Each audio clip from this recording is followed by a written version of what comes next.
And so when I say Chinese, I want you to scream out the nation that's associated with this. For example, if I say Chinese, you're going to say what? China. All right, let's say it with authority. When I say Chinese, you say what? China. All right, that's just a test right there. So here we go. Chinese. China. Russian. Russia. Italian. Italy. German. Germany. Swedish. Sweden. Korean. Korea. Egyptian. Egypt. Nigerian. Nigeria. Black. Exactly. Nothing. Tell him, Pastor. Tell him, Pastor. Black, nothing. I hope you were able to successfully identify the issue.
The same people that have stripped us of our identity and labeled us as a color have told us what it means to be black. There's only one true ethnic Jew, the Mizrahi Jew, because they are Africans, and if you read the original Bible written in Phoenician Hebrew, they're not. Jewish people are not Europeans. The modern Jews in Israel are Russians from, or Khazars to be precise, from Russia. I learned it from my grandfather that he was because he was an Ashkenazi Jew.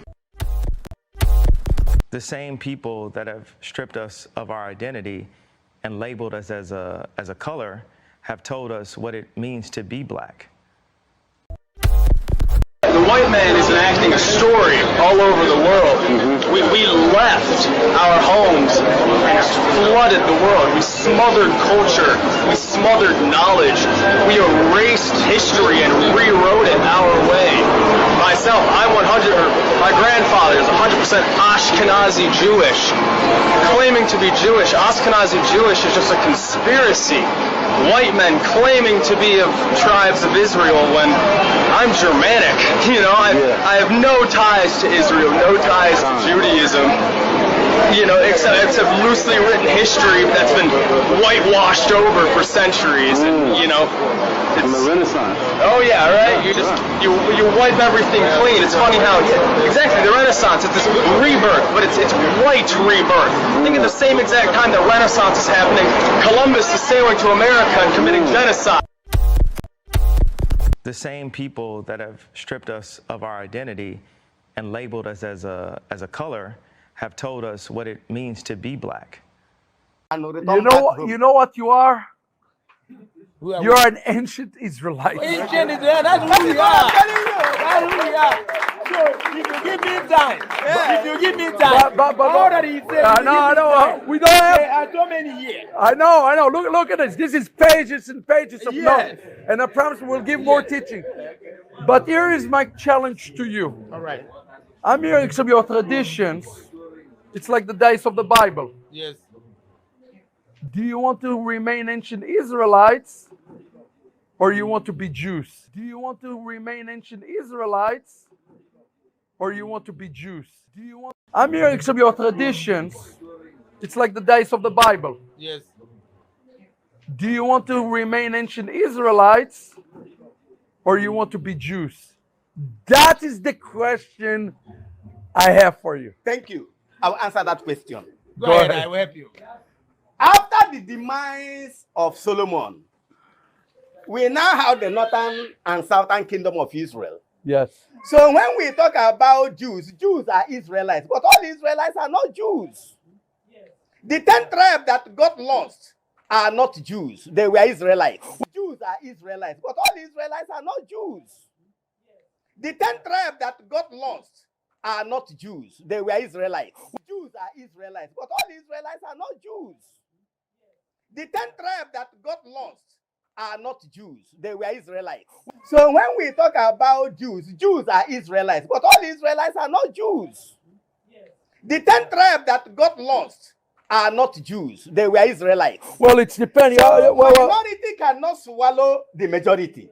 We are here. We are the majority down here. So you are minority, and we are older than you. The same people that have stripped us of our identity and labeled us as a color have told us what it means to be black. Because he's been given dominion over all the works of God. Because he's a speaking spirit. That's why God said, if you would say to that mountain, say something, boy, speak, spirit. And there was Adam like a mannequin. And when God breathed, he went, hey. He could have created the whole race, but he didn't. He made two women, a man and a woman, made two people and said, y'all create. Speaking, don't tell me a woman can't preach. See, you know what's wrong with men? They look at a woman as a sexual object to be conquered. Let me help you out, ladies. No, you are a speaking spirit made in the image of God. You can talk like a man, talk like God. Speak, spirit. Listen, man, you got no sense about God. You know where all this artwork came from? God. God was a sculptor. He sculptured Adam out of the dirt. Just like Michelangelo sculptured the La Pieta out of marble. But what happens is it's a statue. But when God finished, he breathed life. All of a sudden, Adam opens his eyes. He's a speaking spirit. But God didn't quit forming stuff out the dust. He created all kinds of animals, but he didn't know what they was. What is that? I have no idea what that is. Artists do that all the time. What am I trying? What's coming out of me? I can tell y'all don't believe me. Look at y'all going. You want me to prove it? How many of y'all want me to prove it to you? God made animals and didn't have that. Fogger's idea what they were. You want me to prove it to you? Tell me the book of Genesis chapter 2. I'll show you something. You think I'm joking? I'll show you something right now. Oh, Lord, let me finish this tonight. If you get ready, if you finish before I do, you can go home. Let me finish this real quick. Genesis chapter 2. God made a horse and didn't have that. Fogger's idea what a horse was. Made a horse out the dirt, standing there like a mannequin. Look at me, like yeah. Had no idea what it was. He just sculptured it. You don't believe me? I'll reprove it to you. Genesis chapter 2, verse 19. And out of the ground, the Lord God formed every beast of the field and every fowl of the air and brought them unto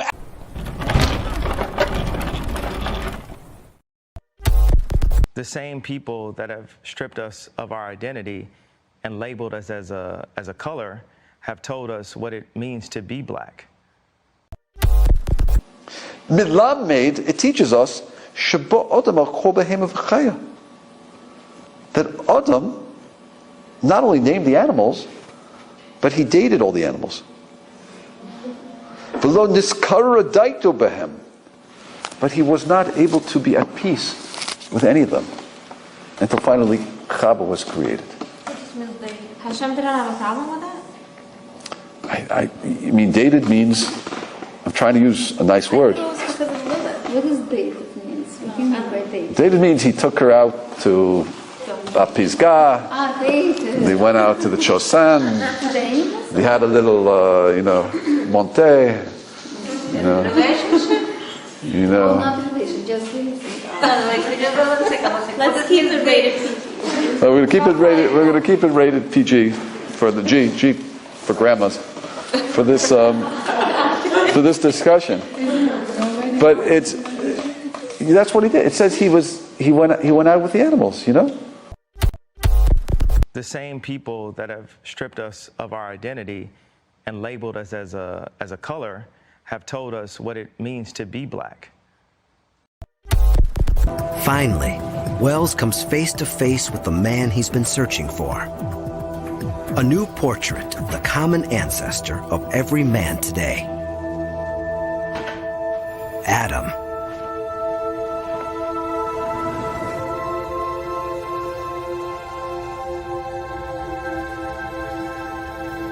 Without a skull, we can't know for sure what Adam looked like. But a combination of genetic evidence, vendors' forensic skills, and cutting-edge computer software suggests he looked something like this. Thousands of years after the Bible, and hundreds of years after Michelangelo, we have a whole new face for Adam. I like the expression. He's got a very forceful look. He's intent on something, maybe taking over the world. You begin to get perhaps an insight into why these guys won out and why this guy's our ancestor.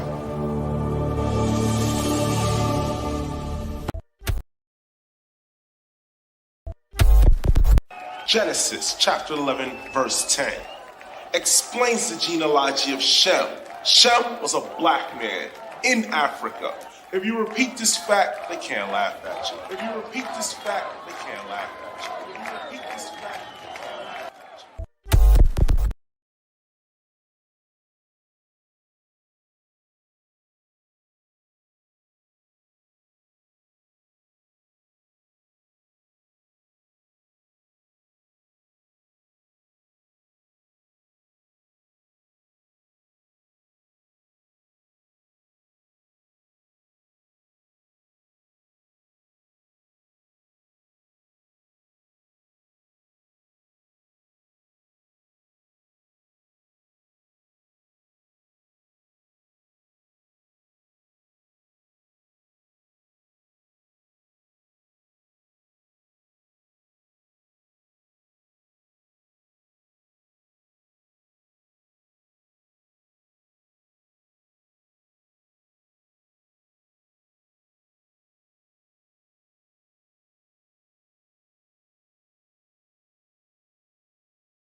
Want to say peace and blessings to everyone.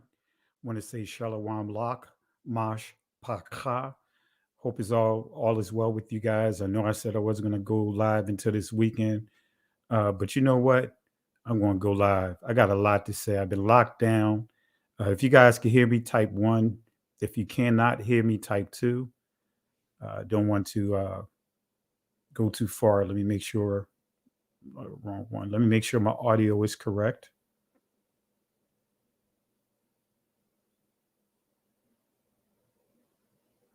Bear with me 1 second. Just want to make sure.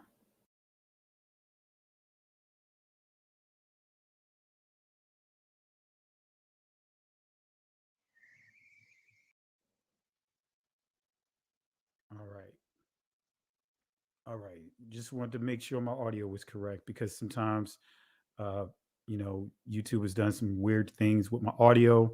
So I'm glad you guys are able to hear me. Let me slide this over here. Let me center my camera a little better.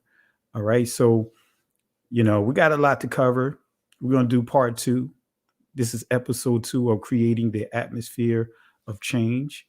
And matter of fact, let me make sure I have the correct one up here. And it looks like I don't. Let me make sure this is the correct one. Yeah, that's not the correct one. Well, let me make sure. Yeah, this is the correct one. Okay. All right. Well, family, we got a lot to cover. I'll be dropping the link inside the comments section. And I will say this, be conscientious, family, of the time. I know last night we did this and I didn't get off of here till much later than anticipated. So let's be very conscientious when you come on. If you come on, let's keep our comments minimal. Let's be very conscientious and courteous of others. So really appreciate it. I just want to make sure that everyone has the opportunity, those that want to jump on. But we got a lot to cover. Guess what? I got a lot to say, so I'm going to say it. I'm not biting my tongue for anyone. I'm not cutting corners for anyone. And tonight we're going to deal with, again, continuing this series, creating the atmosphere of change. And we're going to go in. And guess what? We're going to go in next. I'm going to do a Colossians special edition, and we're going to go in about Colossians, where Colossians, going into the details and compare what Colossians 2, what Paul says, and compare it to all the things that we see that is currently being celebrated and honored in the church, right? So, I'm not biting my tongue for anyone. I could care less about what YouTube is doing to suppress this platform, the shadow banning, the demonetizing, and all that other craziness. I never was in it for the money because I earn a very good living. So it's not about the money for me. So it's all about getting this truth out there. And matter of fact, we have a special thing that we're kicking off this week. Starting this weekend, we have a special, we're going to speak in a special location, and I'll give you guys more information in the future because I'm looking to kind of take some of this teaching on the road to come to those areas near you. And if you're not in the Virginia area, I'm looking to take some of this out near you, put this thing back on the road to get this word out there. So with that being said, family, again, if anyone that wants to contribute to the platform, the Cash App is pinned to the top of the chat. And I want to ask you guys, family, and Road to Savannah will be out. I promise you. Got that in the works. So just going through some final edits. It's going to be very impactful. I'm breaking it into two because it's a lot of information, and that I'm presenting it to you guys. I was trying to condense it into one as far as part two, but it's just so much. So I'm going to break it up into two. So with that being said, family, tonight, what we're going to deal with, we're going to focus on the Sha-bath, right? Because that's one of the arguments. And some of you guys saw that I taught this over at our backup channel, the We Woke Now Extended. But what I'm going to do is we're going to bring it over to here, right? Because there's more that's going to watch this presentation. And I want to share even more information in this presentation. So we got a lot to cover. Let me go to stretch this out here, and I'll give shout outs as we progress in this lesson because of the amount of people that's starting to come into the chat. It could take a lot of time going through the shout outs. So I'll give shout outs, as we progress, and I ask questions, you guys give me responses, and I'll give you shout outs then. So with that being said, let's go ahead and get into it, creating the atmosphere of change. And when we really study the text, when you start understanding or really want to understand, if you want to shift things, your surroundings, shift things in your household, shift things at your place of employment, shift things in your community, shift things in your relationship, you have to understand the atmosphere of change. You have to understand how to create the atmosphere, how to set the atmosphere. And so when we read and understand Genesis chapter 1, you will get the proper understanding of how important it is to understand how to set this atmosphere. So this series is a series that I did over 10 years ago. And so every year I would go through the book of Revelations, right? And so the Most High put on my heart and said, hey, stop going over the book of Revelation and go to the book of Genesis and focus on that. Because if the people don't understand the book of Genesis, they will be off with their understanding of the book of Revelation. And so you can really use that as a barometer to kind of see who knows exactly what they're talking about. I can listen to how many disseminate the information in terms of the prophecies of Revelation and tell that they really don't fully understand and grasp the book of Genesis. And I can prove to you guys that most don't really understand even Genesis 1:1. But anyway, creating the atmosphere of change, you'll see every day, every single day of creation, you see the Most High spoke the word. The Most High he called things to come into existence, right? You'll see the phrase Waya Amar Haya Yahweh, or excuse me, Elohim. In the Israeli language is pronounced Elohim. And I want to say, before I go on, I want to say peace and blessings to my cousin here, family. Show some love to my cousin right here, Shalonda Carr. Really appreciate you. This is my cousin right here. Really appreciate all that she's doing. And family, this is my cousin right here. Show her some love. She is in the building. And family, let's show her some love right now. This is my cousin right here, the wife of the late Dr. Sean Carr. Let's show us some love. Really appreciate you, cuz, and look forward to us, connecting with you this upcoming weekend. And speaking of that, family, we have some things that I'm working on to get the presentations going again with the Sha-bath.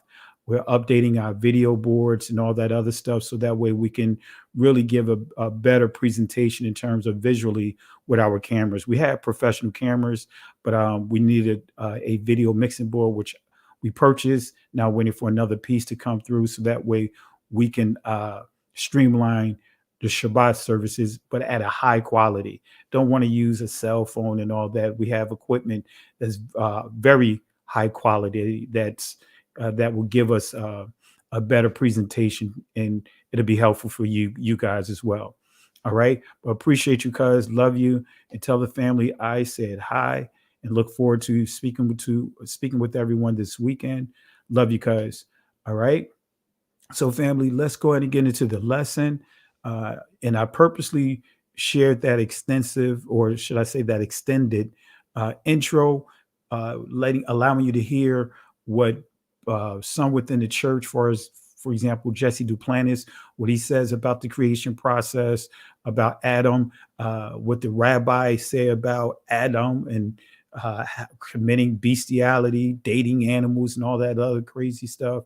I just wanted you to get an idea of what others are saying, what they are saying about the beginning. And if you don't understand the beginning, guess what? You could get tossed around to or from with every wind of doctrine. So let's go and get into this, creating the atmosphere of change.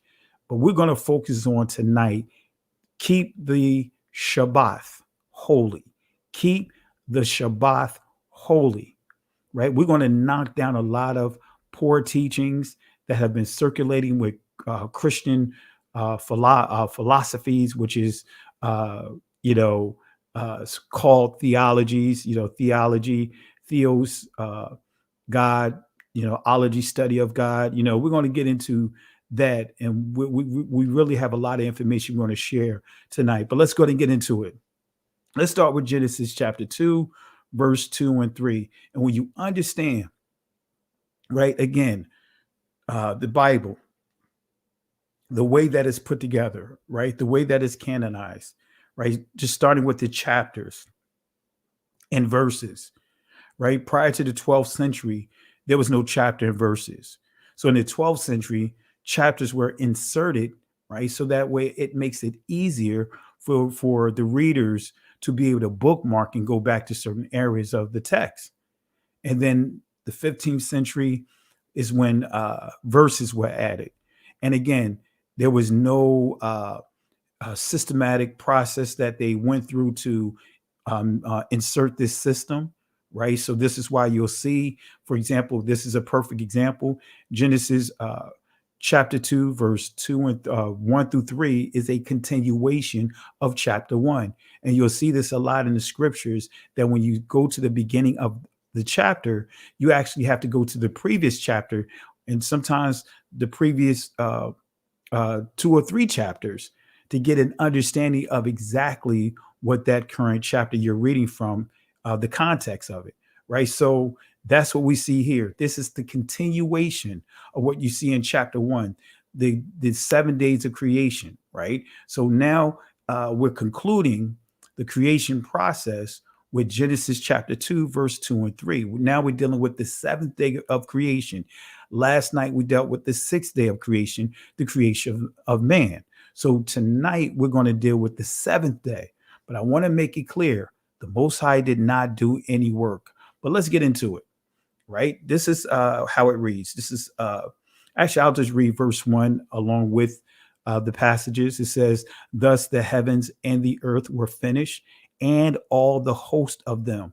And I'm going when we continue on with this series, I'm going to show you how verse 1 connects to verse 1 of chapter 1. I'm going to show you how it connects, and I'm going to give you proper clarity of exactly what this means. But when we get to verse 2, it says, and I want to make sure you understand this too. It says, thus the heavens and the earth were finished, and all the host of them. Right. So all the work was done. Right. On the sixth day, all the work was done. All the work was done. Thus the heavens and the earth. So there's all the creation was done on the sixth day by the end of the sixth day. And the earth was finished. It says we're finished. Right. Because the reason why I'm going here is because I want to make sure that we knock down some of the craziness that we would hear from those that are in the church that will come up with all kinds of crazy teachings to try to defend not honoring the Shabbath. Some of them would teach that the Most High worked into the seventh day. But I want you to make sure you make a note of verse 1. Verse 1 shuts down all of that, right? It shuts down all of that. It says, thus the heavens and the earth were finished. Can't make it any plainer than that. And all the host of them. In other words, the creatures that are living in the heavens and the creatures that are here to inhabit on the earth. So the sixth day of creation, the Most High completed. He completed the creation. But again, some within the church, because of, many are throwing around so much theologies or philosophies and want to sound correct and sound convincing. They don't want to just admit that they're wrong. So they'll come up with these overreaching explanations. So you see here again, chapter 1 shuts down that notion that the Most High ended his work into the seventh day. He worked going into the seventh day, because verse 1 shuts that down. So verse 2, and on the seventh day ended his work. So when you read the scriptures, you'll see the evening and the morning for each of the days of creation, right? The evening, Arab, right? That is the transitional period going from the day to the night, right? You have two transitional periods of the day. Of a 24-hour cycle, of a full day cycle, whatever. You have Arab, which is the evening, right? And then you also have the morning, Bakar, right? You'll see that's the transitional period, two transitional periods, points of the full 24-hour cycle.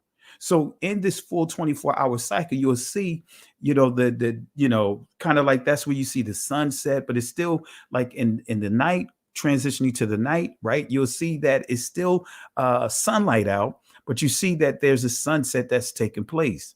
Likewise, you'll see that there's a transitional period going into the full light portion of the day. But it's that early morning, that transitional piece where the sun is coming up. This is where we get into understanding the Marys when they went to the sepulcher.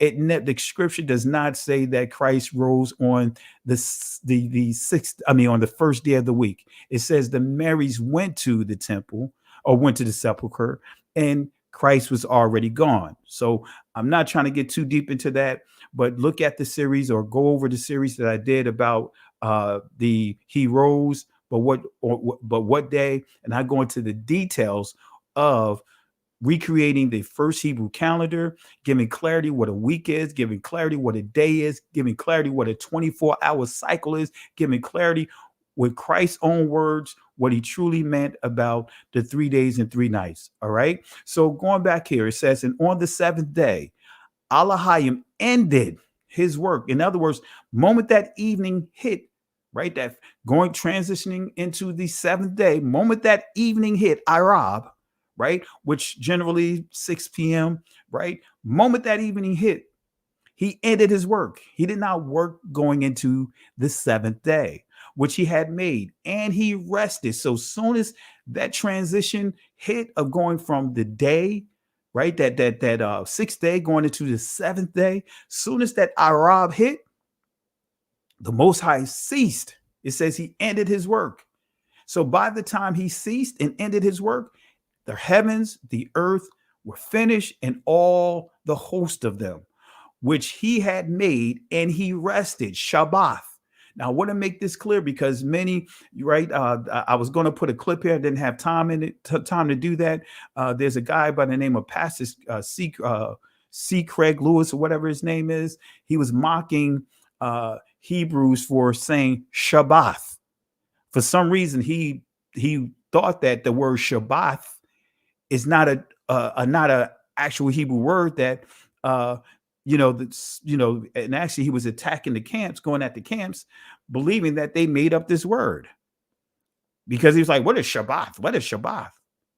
Right? That Shabbath is the correct pronunciation. Sabbath is the Greek pronunciation, transliteration of the word Shabbath, not Shabbat or Shabbat, right? Because when you say Shabbat, now guess what? Shabbat, that's another word. That's tribes. It also means scepter. It means people, right? It's Shabbath. As you see here, if you look at the ancient Hebrew, just what I have here, this is what you will see. Sha-bath. You don't see two B's there, right? Because many spell it with two B's. No, it's one B, right? The Shan, right? The Bayath and the Tha. Shabbath, right? So it says, and he rested, Shabbath, on the seventh day from all his work, which he had made. He rested on this day. Once that transition began, once that evening kicked in, the Most High, right, stopped, he ceased from everything. It says, on the seventh day from all his work, which he had made.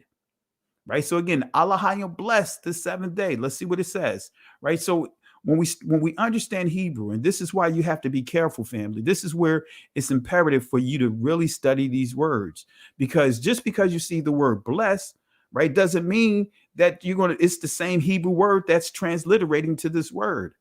And I'm going to show this to you. Right. So we're just going to highlight two Hebrew words that transliterates to the word bless. The first one that I'm going to highlight, right, is ashar, right? And it means to be straight. It means to go forward. It means to be honest. It means to relieve. Let me say that again. Ashar means to be straight, to go forward, be honest, relieve. Now, here's an example of it. The 119th book of Psalms, verse 1 through 8. Now, when you understand the 119th book of Psalms, for those that want to learn Hebrew, start here. This will give you the full understanding of each letter, and every letter based off of the 119th book of Psalms is stressed. It places the point of emphasis on the law, statutes, and commandments, the importance of it. All right. So you can learn each letter based off of this chapter, because this entire chapter is categorized by each letter. But let's read the first couple of verses here, just so that way I can give you clarity. Blessed are the undefiled, and the way, right? The way, darak, comes from the primitive root word arak, undefiled, right? Thamayam, right? In the Israeli language, tamim, which transliterates to the word perfect, right? But nevertheless, blessed are the undefiled, and the way, right? Christ said he is the way. The initial followers of the Messiah, they refer to themselves as followers of the way. Want to make sure you guys understand that. So blessed are the undefiled in the way, who walk in the law of Yahweh, not the law of the Lord, right? The actual ancient Hebrew, you'll see his name. You'll see what many refer to as the Tetragrammaton. That's not the name of the Most High. That is the four letters that you see. The Yahwaha. Some would say Yohe-Wahe. There was no O sounds in ancient Hebrew. But anyway, blessed are the undefiled in the way, who walk in the law of Yahweh. Blessed are they that keep his testimonies and that seek him with the whole heart. Now, on the surface, many would think that the Hebrew word barak is here, but barak is not here, family. It's not here. To give you proper clarity of this passage, right? the passage is actually stating that an undefiled thamayam, right, comes from the root word is tham. In Israeli language is pronounced tam, but when you see the yam at the end, that is the masculine plural. So an undefiled tham yam or thamayam or tamim, right? This is someone that has integrity, someone that is perfect, walking perfect before the Most High. It's not a one-time thing. That's why you see plural. It's a continuous thing. An undefiled person is someone who walk continuously in the manner, in other words, the order, the manner, after the reputation, after the character of the most of Yahweh, Darak, manner, Darak, of honesty and integrity, must be straight. That Hebrew word ashar must be straight and able to grow, halak, yam, right, and lead. That's what this passage is saying. So here's the other Hebrew word that transliterates to the word bless. This is what it says, right? Barak. It means to kneel. And make a note of this right here, family. You know, if you're on your computer, type some notes. If you have your Bible in front of you, mark it in your Bible, right? If you have a notepad, mark this in your notepad, right? Because it's imperative for you to understand this word and the couple of words that I share with you thus far. So Barak, it means to kneel. It means to bless, in other words, as an act of adoration, and vice versa, right? So they're saying that Barak, right, to kneel, to bless the Most High, to bless Yahweh as an act of adoration, and vice versa. And it says man, vice versa, man as a benefit. But notice what you see here. You see the word to kneel, you see congratulate, you see kneel, in other words, kneel down, praise. Here's a key word, salute. Because when I got the full understanding of Barak, when I started learning Hebrew, right, that word stood out to me. It made so much sense to me because I am prior military. I am prior United States Air Force. I served in the United States Air Force. And when you, anyone that served in the military, you can bear witness that the salute is very important. Regardless of your rank, you could be the lowest ranking person in the military. You could be an E1, but guess what? There's one thing that you could force the highest ranking military person to do, a 4-star general. But when you start dealing with joint commands, you can have the 5-star general, but you can force them to salute you. If they don't return your salute, they can get in trouble. So salute, this is a better way to a better understanding of what salute is, right? To kneel down.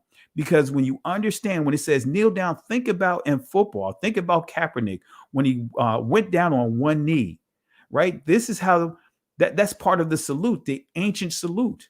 Some would call this the holy kiss. When you really understand the culture, right, they would take a knee. They'll kneel down just like you see Kaepernick, just like you see in the NFL. They'll get down on one knee, right? So that is part of the salute. And then they would embrace each other. I can't demonstrate this to you because I'm behind my computer and I don't have someone to salute, exchange the salute with. So, but anyway, again, kneel, in other words, kneel down, praise, salute, thank. All right.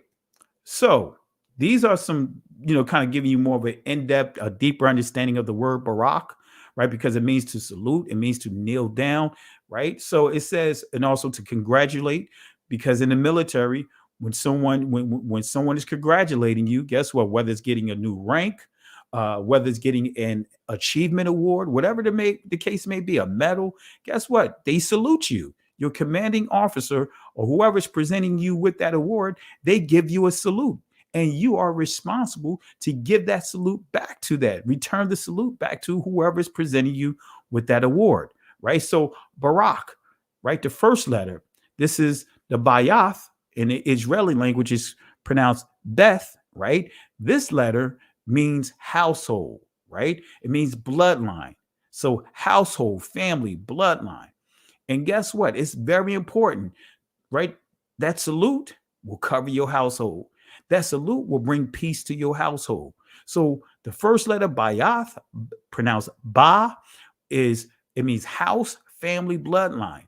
The second letter, right? This is the Ra'ash. It means head, top. It means rank. It means beginning, right? So Barak, the Bayath, household, the Ra'ash, in the Israeli language is pronounced the Varesh, means head, top, rank, beginning, right? And it's very important to understand. That's why it says beneficial, right, to man, adoration to the Most High, and it's beneficial for man to show that adoration to the Most High. Lastly, we have the kop, right, which means palm of hand, and that's why you see this looks almost like the side portion. If you look at your thumb, right, or actually if you look at the outside of your hand, if you face it to you towards you and look at your palm of your hand, you're going to see these lines, right? You're going to see these lines, right? Yours may connect, right? On my hands, they don't connect, right? So and don't start getting into that other stuff, right? That mystical stuff. Where this is not palm reading. I want to make sure, because people take this and run with it, right? That's not what I'm promoting. That's not what I'm doing, right? So, but that's what this hand right here, palm of hand, right? Barak, palm of hand. It's very beneficial for Israel to follow the hand of the Most High. That was a sign, right? That was a sign that the Most High formed in the form of a cloud. He formed a hand in the form of a cloud to do what? Lead Israel. That's in the scripture. All right. So what did Christ say about the salute? What did the Messiah, what Hamashiach say about the salute? Well, I am going to show you, right? Give you proper clarity. Matthew chapter 10, verse 11 through 14. Right. But I'm going to start off just so that way you guys can understand what's happening here. And verse 1, it says, and when he had called unto him his 12 disciples, he gave them power against unclean spirits. Now we're dealing with the kingdom of heaven, right? The authority. He gave them power against unclean spirits to cast them out and to heal all manners, not some, all manner of sickness and all manner of disease.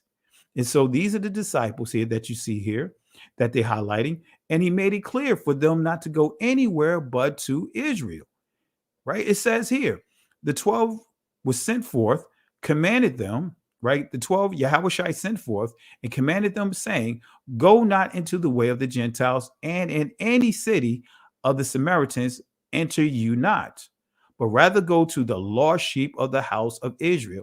And then go on, and you see in verse 7, but it's blurred out here. You can't really see it clear. Let me see if I can zoom it in, right? It says, and as you go, preach, saying, the kingdom of heaven is at hand. And what he's saying is that the power, the authority, they're coming in the authority of the Most High through Christ, of Yahweh, Father, Yahweh, Elohim, by way of his Son. That's the authority. When you see the kingdom of heaven, this is dealing with the authority. So let's go ahead and get into verse 11. It says, and into whatsoever city or town ye shall enter, inquire who in it is worthy. See, this is the part that many miss it. There's so many nuggets inside this passage. It says, and into whatsoever city or town ye shall enter, inquire who in it is worthy. There abide till ye go thence. So the disciples had to do their due diligence. They had to operate in discernment. So they had to do their homework. They didn't just knock on doors without doing their homework or what doors they're knocking on. They said, and into whatsoever city or town ye shall enter, inquire who in it is worthy. So they're going to the Israelites. They're not going to anyone else. They're not going to the non-blood descendants of Israel. They're going to the Israelites, right? Who are in bondage, who's dealing with the things that are highlighted in verse 1, right? So even though they may maybe going through different things that, within each household, different ailments and things along that line, strongholds, but they still had to determine who is worthy within those households, within those homes. So inquire. In other words, they had to ask questions. They had to do their investigation. Who in it is worthy, and there abide till ye go thence. And then when we get to verse 12, it says, and when ye come into an house, salute it. So when you do your due diligence and you find out that here's a house to go to, that they are worthy, go to that house. And notice what it says. And when ye come into an house, salute it. In other words, barak it, right? Remember how I explained to you guys how you take a knee, how they would salute one another. It says, if the house be worthy. See, when you salute in your greeting, right? If that person don't salute you back, if that person give you an indicator that by way of how they salute you back, right? That's how you determine if they're worthy. If that house be worthy, if by way how they salute or return your salute, let your peace come upon it. In other words, peace, right? Shalom in the Israeli language, it's pronounced shalom. So this is saying, let your peace, in other words, make that place well, right? Let your peace, these items that are highlighted in verse 1, right? Let your peace, right? The kingdom of heaven, the authority that the Most High is given to you to make it well, because shalom, or some would say shalom, it means well. It's a salutation. Is it well? Right? So when you look here and you see, let your peace, right, come upon it. In other words, now operate in the authority that was given to you, the charge. And guess what? Cast out any unclean spirits, right? Heal anyone that's dealing with whatever manner of sicknesses and whatever diseases that they are dealing with, whatever infirmities, right? Cast it out, heal them. But guess what? It didn't stop there. But if it not be worthy, in other words, as you discern by way of that salute, right? You kneel down and you see something, you discern that something is not right, even though you did your due diligence that led you to this house. But then when you go to salute, you see something that's not right. Guess what? But if it be not worthy, let your peace return to you. Don't you sit there and call yourself still trying to cast out stuff. No, you let your peace come back to you. Family, this will help so many of you guys if you understand this passage. Because the reason why many of you guys are dealing with strongholds, can't get any sleep, you laying down, you closing your eyes, but you cannot get rest. It's because you gave your peace to someone. You gave your peace to someone that you saluted, and you still gave your peace to them. And now they're performing all kinds of witchcraft and seances over it, right? No, you take your peace with you. I've been insulted by a number of people that said that they walk in this truth or inside the church. And I remember when I made that transition. Matter of fact, I remember when I was going out to speak at the Black Lives Matter, and how some of the pastors that I thought was cool with me, guess what? That I helped build ministry with, help them keep their ministries afloat when they had times of need. When they heard that I was going out to the Black Lives Matter, and it's still on the post on my Facebook channel, it's down there, it's a few years down. This is about 6 years ago. Some of them came on there and began to attack me, attack my character. Family, guess what? I don't have to say bless you. I don't have to salute you back. And I'm taking my peace with me. I've had pastors say, hey, God bless you, to end the conversation. And I say, hey, no, I reject your salute. I reject your peace, because I'm not going to say to you that the Most High bless you, because if I say Allahayim bless you or God bless you, right, then I'm saying that the Most High approve of your your behavior, your attitude. No, I'm taking my peace with me. Guess what? I am not going to leave my peace with you, because it is not well. Family, take your peace with you. Stop trying to force your peace on people. Christ told him, He told his disciples, but if it be not worthy, let your peace return to you. Man, I've been in the streets doing evangelism, right? With teams, evangelism teams, and all that. I think the craziest thing that I saw, and they had to pull me back, is when a woman, I mean, not a woman, a man spit, an older man, spit in the face of one of the evangelists, spit in her face. And I was still rough around the edges anyway. And I was ready to go off, and they had to grab me. Spit in her face. I never forget, her name was Mother Parker, and Mother Parker wiped the spit and kept on speaking life. Guess what? That's not what the scripture says. Someone spit in your face, someone insults you, you do exactly what Christ said do. Guess what? Let your peace return to you and keep it moving. No. I suggest you guys to learn what turn the other cheek really means.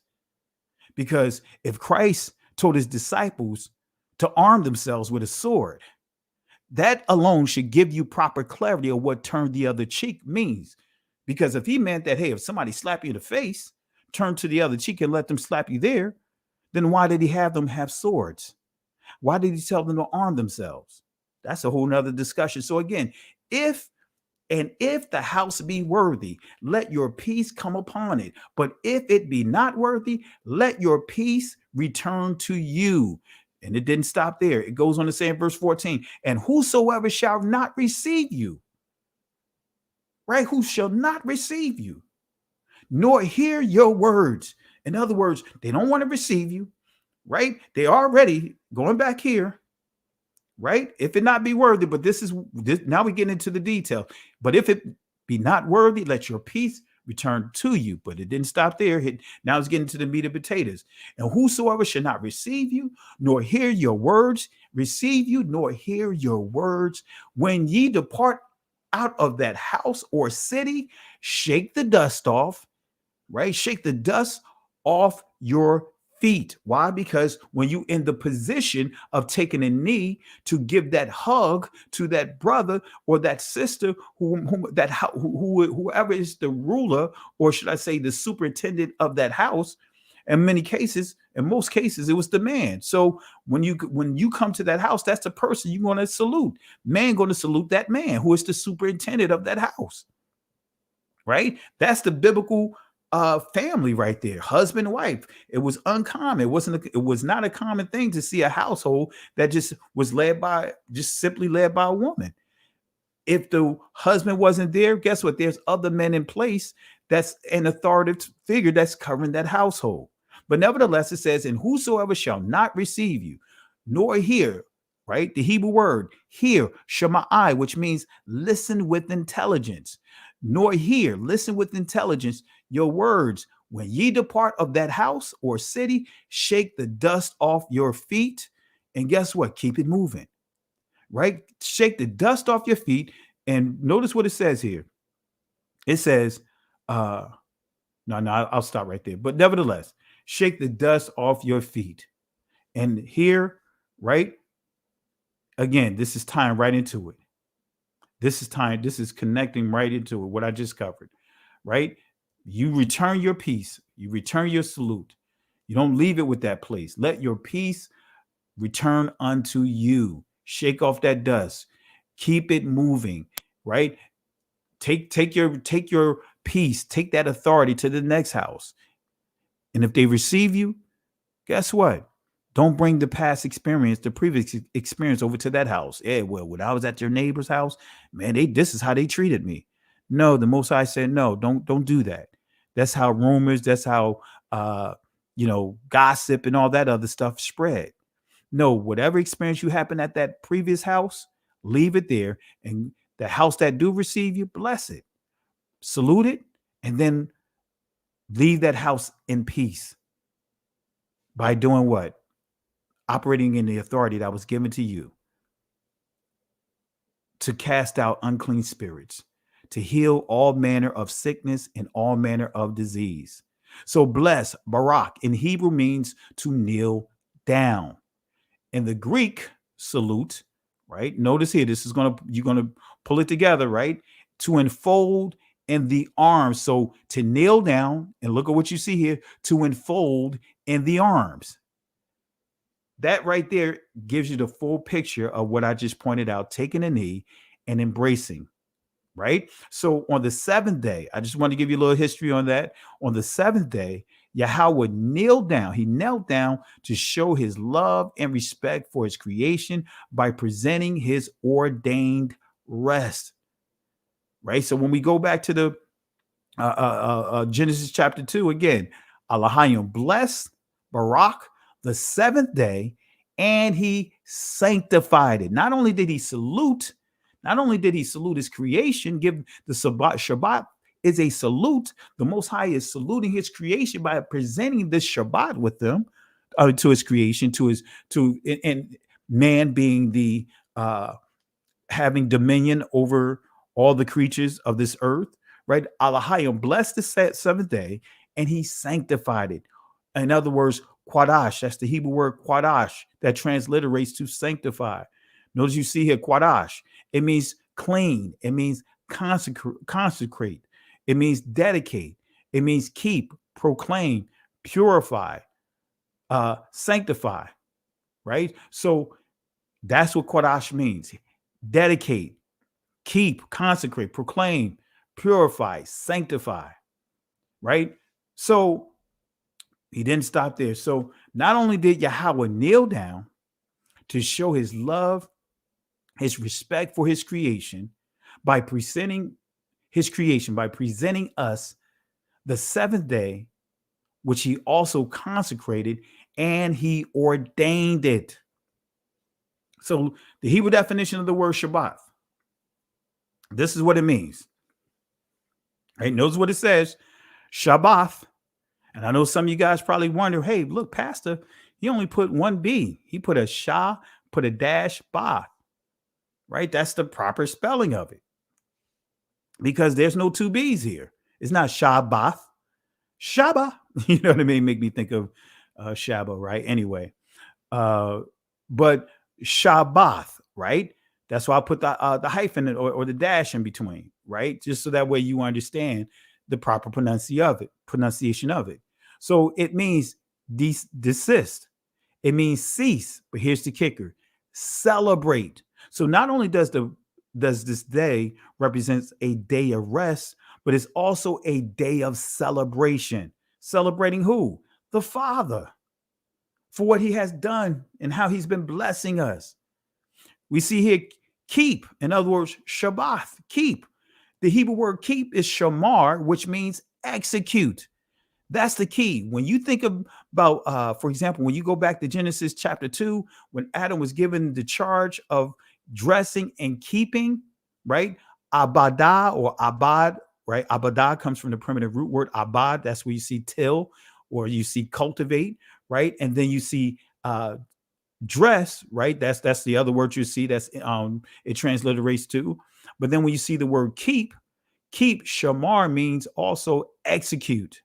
That's more of an accurate understanding of that word. I'd rather see execute, right? So that way you understand that the Most High, what he his expectation of us.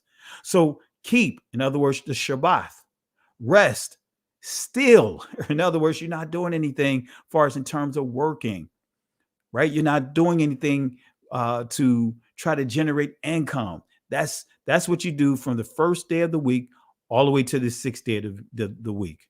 The Shabbat, guess what? That's the day you cease it from all of that. But now you having a corporate coming together with Yah's people. And what are you doing? Celebrating, worshiping the Most High. All right. All right. Not going to break down each letter. Right. Well, then again, Deshan, which means teeth, tool. Right. So the Shabbat is a tool. Right. That's going to help your bloodline, cover your bloodline, Bayath. And also it is used as a sign, mark, evidence, that tha, sign, mark, evidence, because guess what? The Shabbat is used as a sign, right? The Shabbat is a tool in preserving our household, right? Preserving our bloodline, right? Now I want to show you something here, And some of you guys that have been following me for years on top of years, you guys know that I've been teaching this for years. This, as far as with this map, you guys already familiar with this. Some of you guys heard me teach this before, but let's go ahead and give clarity here. You guys remember this map. This is the Princeton's map, right? Princeton, right? Going back here, Princeton University, 1710. You'll also see this map on Northwestern. But I want to focus on the Princeton University map of 1710, right? I want to focus on this map. Why did this stand out, right? Of course, you see Ethiopian or Ethiopian, right? Atlantic, 8 comes from 8th, Ethiopia, right? Black, 8th, Eop, right? That's black face, right?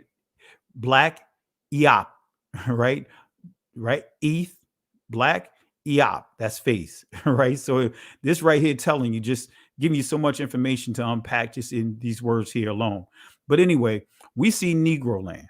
Now we know the proper understanding of that word Negro, you'll see the word negas, right? That will tell you that this original place was actually called Negas, because Negas in Ethiopia, because we see the Ethiopia reference to the ocean here, because the Atlantic Ocean was actually called the Ethiopian Ocean at one time.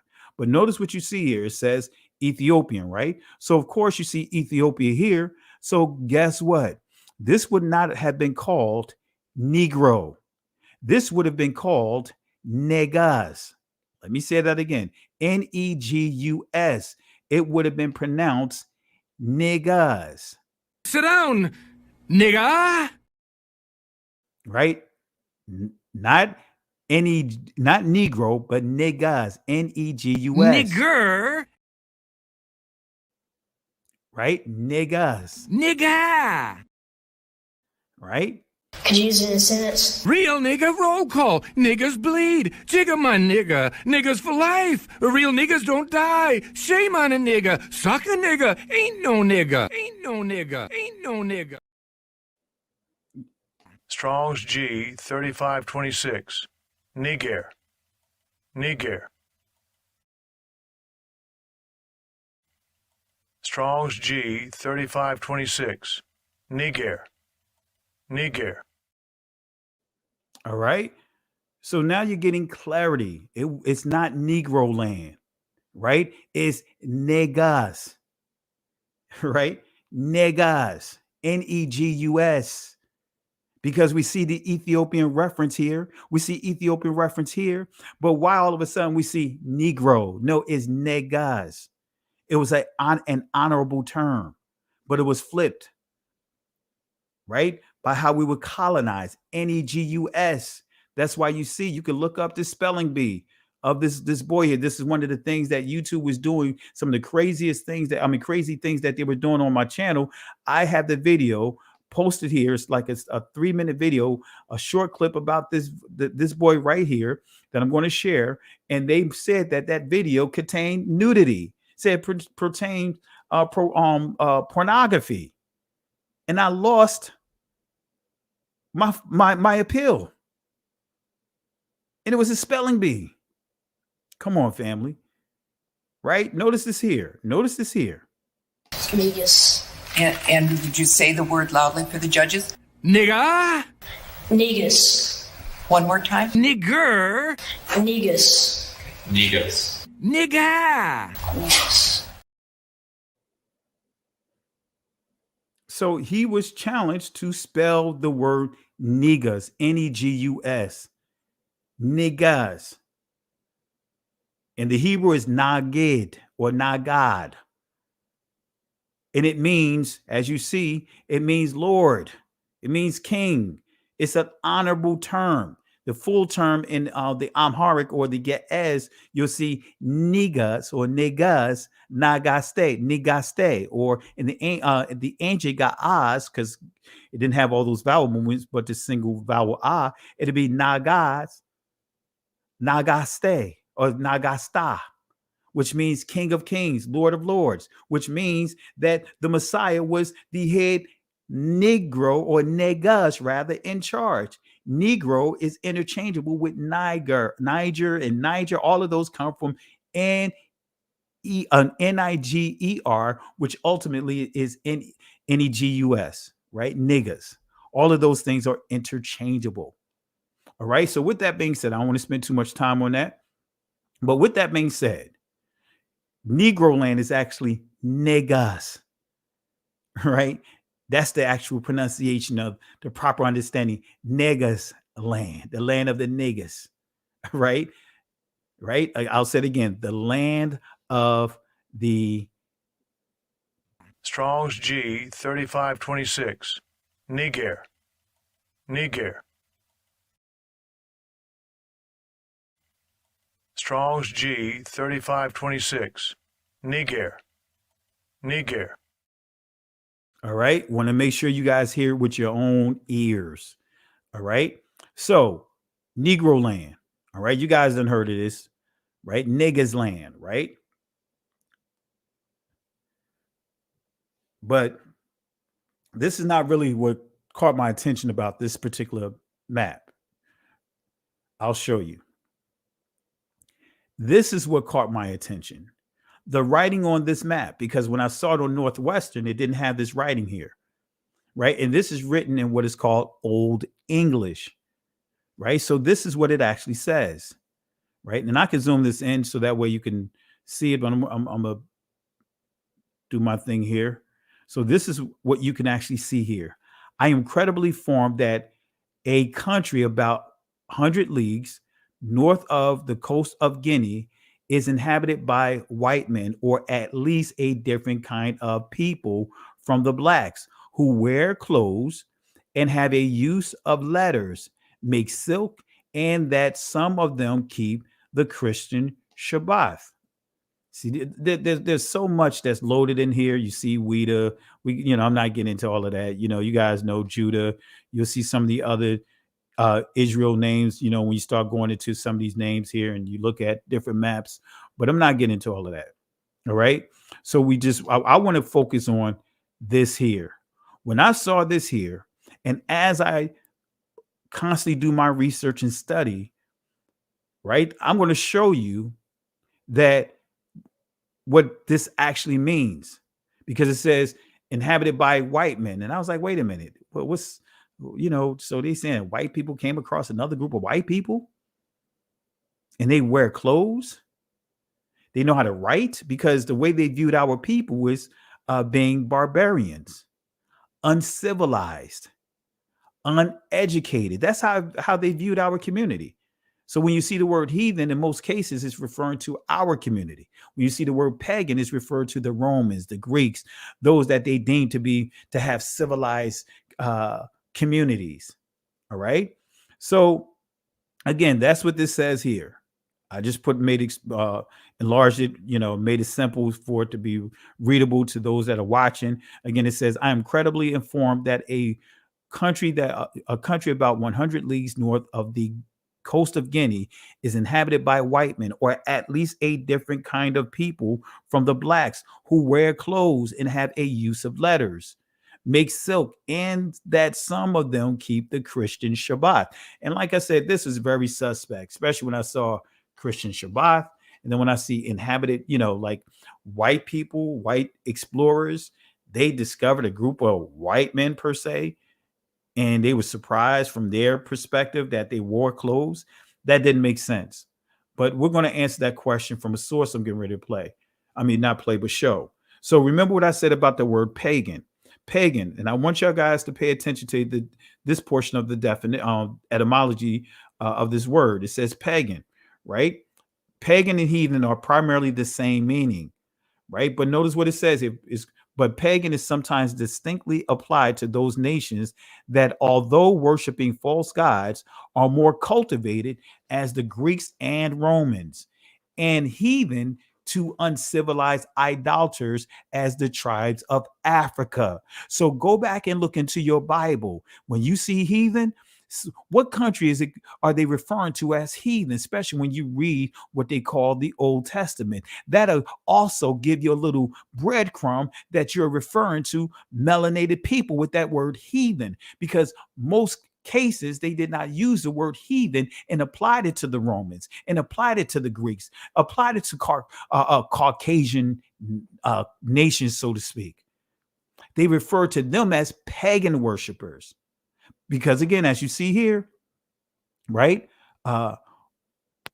Although worshiping false gods are more cultivated as the Greeks and the Romans, right? They even threw the Mohammedans underneath that word pagan, right? They're not refer to them as pagans. Well, but then at the same time, they're not consider them to be heathens either, right? So again, pagan. Any one of our ancestors that was not practicing these three belief systems that have enslaved our people. Christianity, Catholicism enslaved our people. The Jewish community enslaved our people. The Muslims, the Arabs, so to speak, they have enslaved our people. Yeah. The Moroccans, right? The soccer team, they insulted. Right, Morocco is Africa, but they made it so far, right? I think they made it to the semifinals, and they said they did that. They made it that far. They dedicated their entire run to the Arabs, slapped our people in the face, slapped us in the face. Anyway, and yet we embraced those belief systems. All right. So did the Portuguese? Right. Let's get into it. I know I'm going geek mode.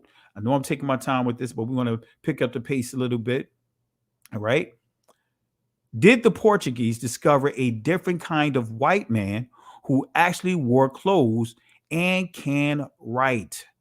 Right. Let me say that again. Did the Portuguese discover a different kind of white man who actually wore clothes and can write? I'm going to show you no, but I'm going to give you a source that's going to confirm this. Why would the Portuguese be surprised at finding a civilized group of white men? Why? Well, we're going to answer this question, right? You guys know I've been using this source for years on top of years. Africa and Its Inhabitants, Volume 2 by Elise Recluse. He's going to answer. He's going to give you exactly who's who on that map, right? So I'm going to zoom this in, right? I'm going to highlight this portion, right? This is going to be in my rip page effect. The Sericos, the Jews of West Africa, right? The Sonic people, right? That's their current name is Sonic, but they are still they're the same people, the Sericos, right? So in my rip page effect, right? You see, I put Sonic people in parentheses, so that way you can you can understand who the current people is, right? So the Sericos, all right, in other words, the Sonic people, the Jews of West Africa, but unlike them, are chiefly wholesale dealers carrying on a large caravan between Sierra Leone and Timbuktu. So this is one group of Israelites that they mentioned, the Sericos, and this is how they look. I wanted to make sure you guys see how they look. This is our people. This is you, me. This is us. This is our family right here. We're the same people. All right. We are the same people. All right. Want to make sure you guys, just really take this all in. This is our people here, family. But let's go to another key portion of this book here. It says, east of Great Popo begins the Dahomey territory, guarded by the important town of Glewe, known to Europeans by the various names of Fida, Hivada, Wida, and Wida, right? Wida rather, and Wida. Okay, basically Judah. Because it says here, the old writers called it Judah, and its inhabitants were said to be Jews. We know Israelites. But anyway, while the neighboring river Alala, whose real name is Ephra, became the Euphrates. All right, it's great, some great information that this is being shared. But notice right here, right? Notice what we see here. We see another tribe. We see another African tribe, right? This is called the Mavumbas. A part of the local trade is in the hand of the Mavumbas, a people of grave and solemn aspect, with intelligent eyes, straight or even aquiline nose. In other words, saying that their nose stick out, right? Not saying they have wide noses, they have their nose stick out, saying their nose resemble white people, some white people. That's basically what it's saying here, right? Or even aquiline nose when it says intelligent eyes. We could break all of this down, but not getting into all of that, right? But anyway, it says intelligent eyes, straight or even aquiline nose. So they got straight noses. The nose is not as wide, and some of the noses are actually sticking out, but kind of bending over or bending out, right? Anyway, so whose pronounced Semitic type has earned for them the Portuguese designation of Judeo-Spretan, right? Or Black Jews. So we see in the Mavumbas, right? That's that writing that's on that map I share with you. But let me give you clarity. They may certainly be regarded as of Jewish origin if the statement be true that they are strict observers of the Shabbath.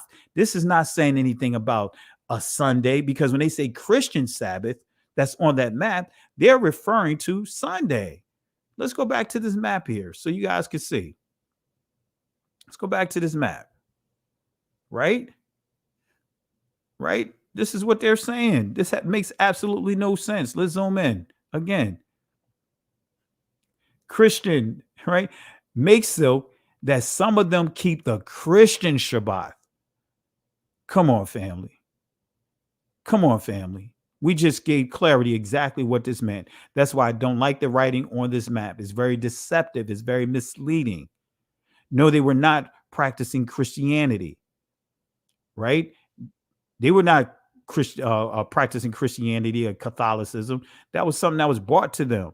They were just honoring the law, statutes, and commandments, right? They believed in Christ, but they were not practicing Christianity out there.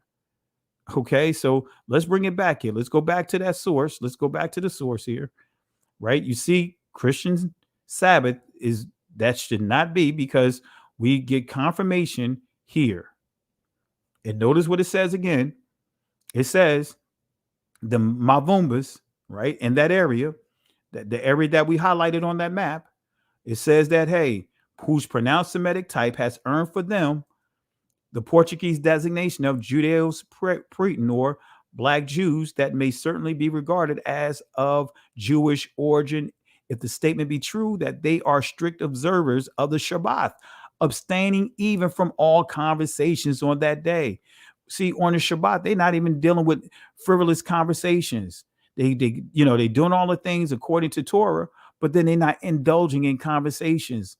They're not wasting their breath in indulging in some of the things that our brothers and sisters are indulging in right now, even on the Shabbat, right? So again, we just proved who is who on that map.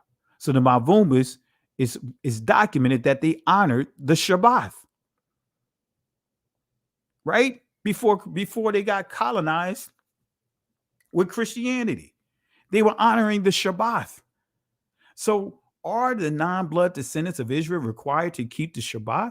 I'm going to ask this question, use this as an opportunity to give some shout outs here, right? Are the non-blood descendants of Israel required to honor the Shabbat? If you believe that they are, say yes. If you believe that they're not required, type no. And we'll go through some of the comments here. All right. Let me see if I can even I'm going to try this here, even though YouTube jacking up my stuff here. Let me see if I can create a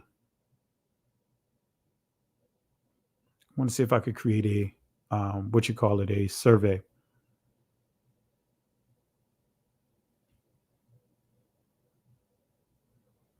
Let me see here. Yeah, I'm going to start a poll here.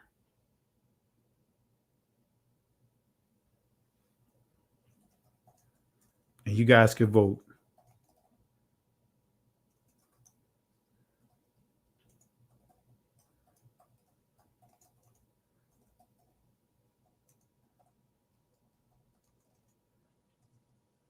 Let's see here.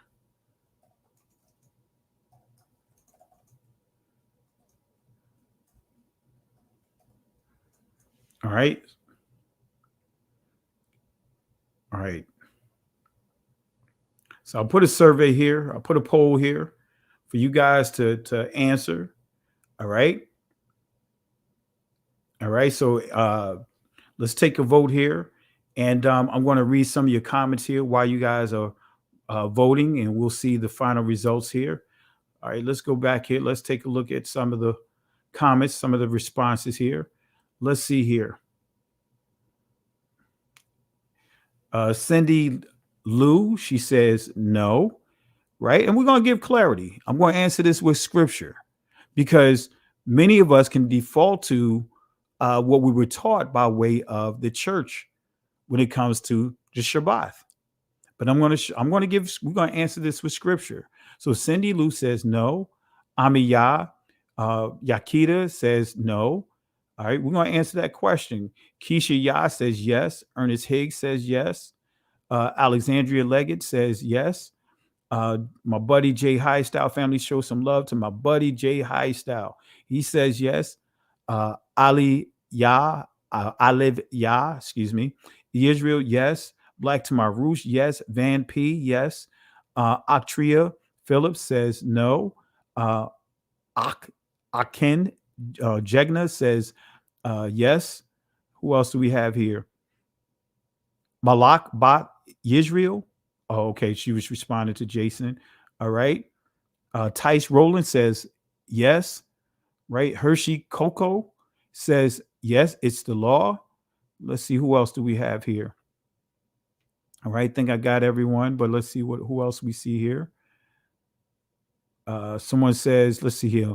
No, unless they have embraced the Messiah. All right. We're going to give clarity, family. We are going to give clarity. Let's see here. Azariah ben Yahuda, yay. Right? He says yes.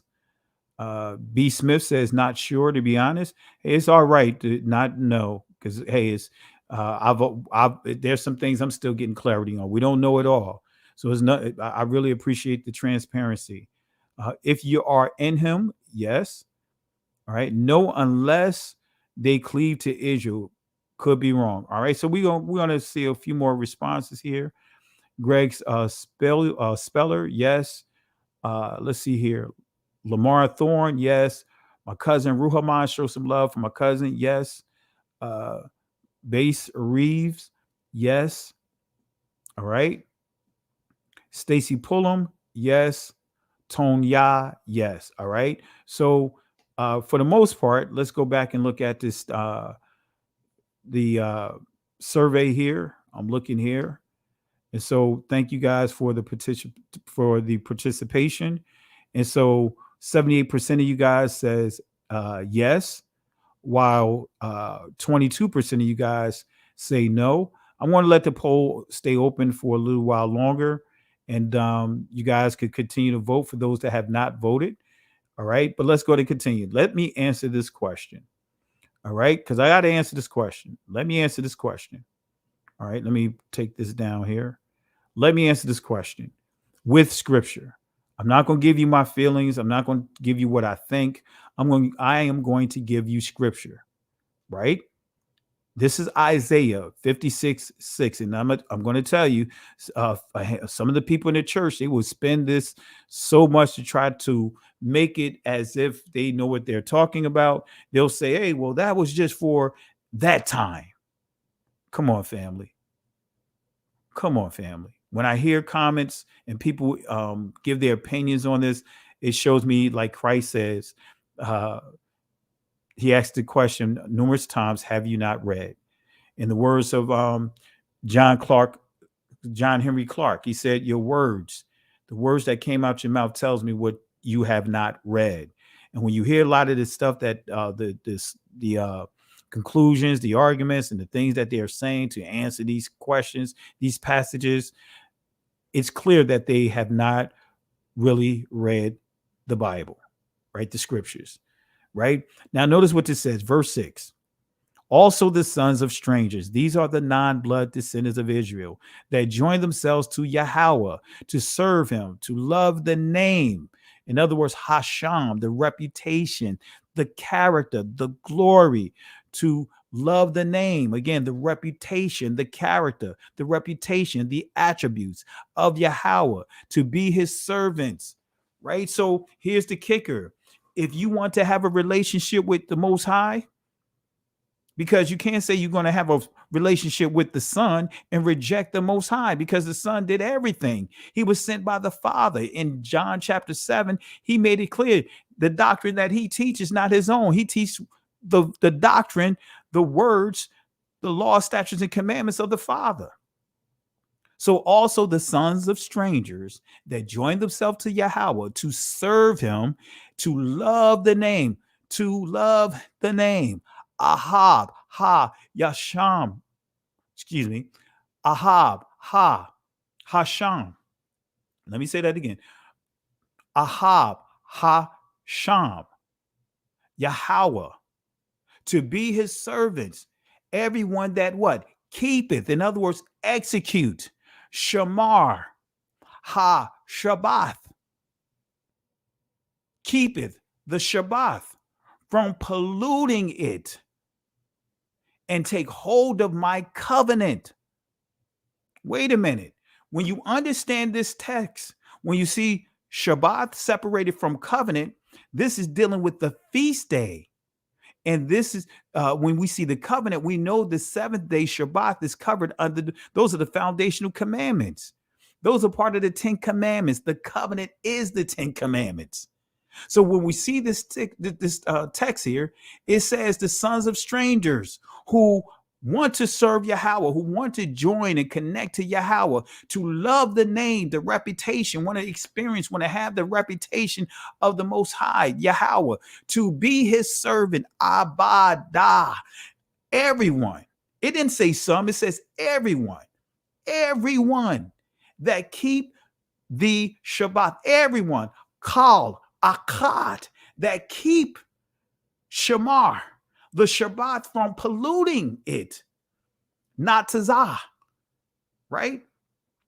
And take hold of my covenant, right? So you can't get away from it. You can't get around it. This is Isaiah 56 coming from the Tanakh. As for the foreigners who attach themselves to Yahweh, to minister to him, to love Ahab, Hasham, to love the name of Yahweh, to be his servants, Abad, all to keep Shamar, in other words, execute the Shabbat, and do not profane it, and hold fast to my covenant.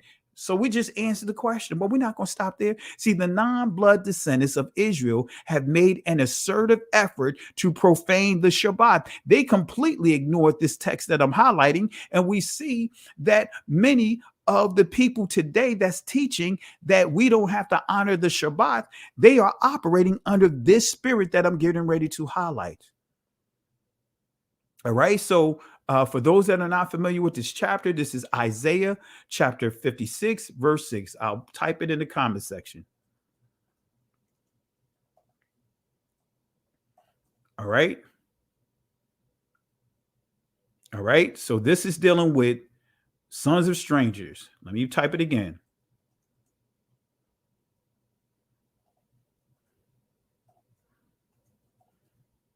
Let's see.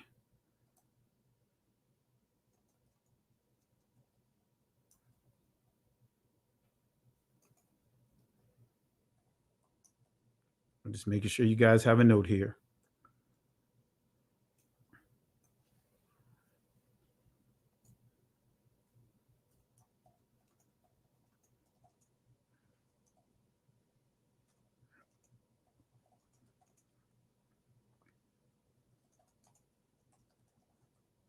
All right, I just typed this up here.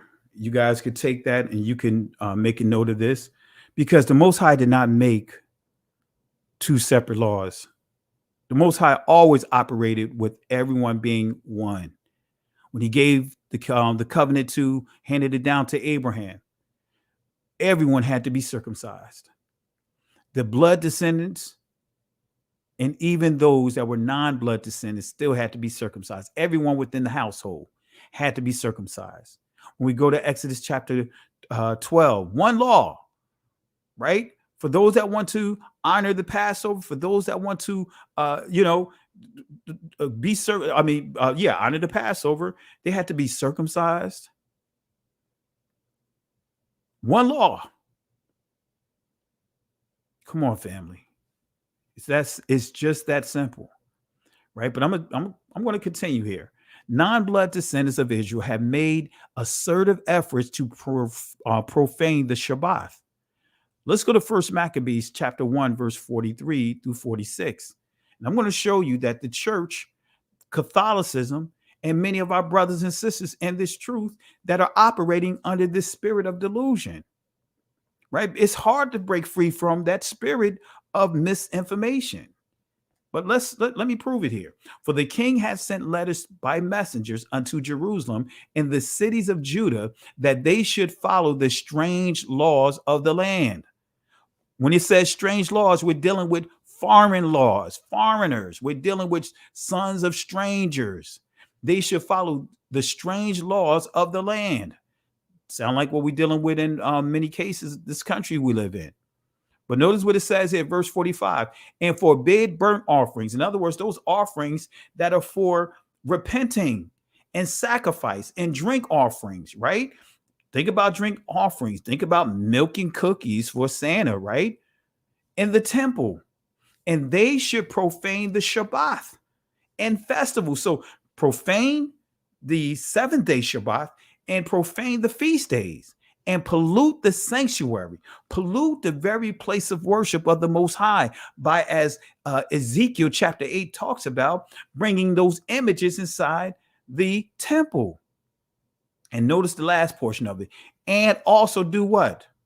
Profane the holy people of the Most High. Have we not been profaned? Have our identity not been taken from us? Have we been sold a bag of goods? Have we not been taught to honor things that are not biblical? Come on, family. Is there a reason why the Apocrypha is not included in the text anymore, like it used to be back in the 15th century, the 16th century, far as the KJV? How come it's not there now?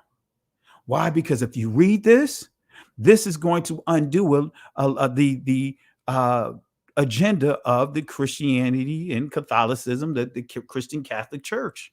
It's going to undo a lot of that agenda. All right, but let's continue. Right? And I want you to understand, they also were preventing the boys from being circumcised, right? They were doing a lot. So who created a Shabbat for Catholicism and Christianity? Who created a Shabbat for them? It wasn't the Most High. It wasn't Christ. It wasn't the disciples. It wasn't the Apostle Paul, like many would use. I'm going to prove it. Why do most churches have service on Sundays? Why do most churches have services on Sundays? Who changed the Shabbat to Sundays? Who made an attempt to change the Shabbat to Sundays? Who changed it? Who changed it? Right? Who changed the Shabbat to Sundays? We're going to answer these questions. I got a lot of sources, but I'm going to share a couple of them tonight. Who created Good Friday? Oh, come on, family. Oh, my gosh, we got to answer this question. Because a lot of the stuff that you see happening, even with Good Friday, trying to squeeze a day and a half, a 3-day prophecy into a day and a half. Who created Good Friday? Right? Constantine is responsible for Sunday becoming the Christian and Catholic primary day of worship. When you do the study of the text, the 1st and 2nd century, the followers of the Messiah, right? They were going to they were honoring the Shabbat.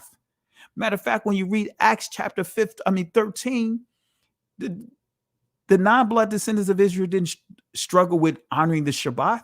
Actually, they came into the temple on the Shabbat. They came in to make their request to Apostle Paul to teach them on the Shabbat.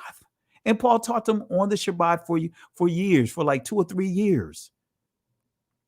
But yet they're struggling to honor the Shabbat. Matter of fact, if you understand the court of the Gentiles, right? You'll understand that's where the money changes were. So wait a minute. So the court of the Gentiles, so the Gentiles had a section, and non-blood descendants of Israel had a section that they could come and sacrifice, a section that they could come and honor Shabbat, a section that they could come and honor feast days. Absolutely.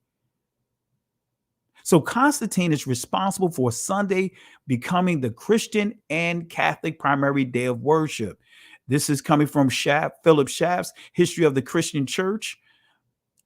Notice what it says: legal sanction of Sunday, the civil sanction of observance of Sunday and other festivals of the church. Look, family, I could knock down every argument that they bring up. If they want to go into the dedicate or the didact, however you want to pronounce it, and try to use that, I can give proof that they misusing that source.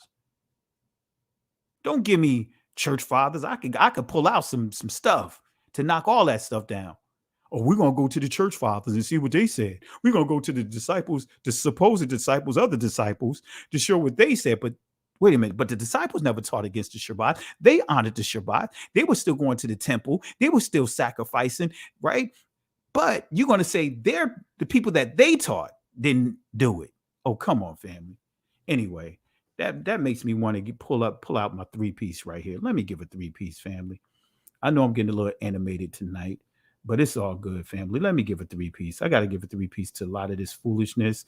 Let me give a 3-piece because sometimes you just have to say stuff out loud so people can hear how silly it sounds.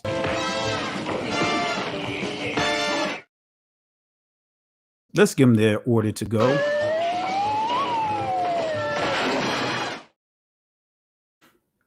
All right, so let's get back into it.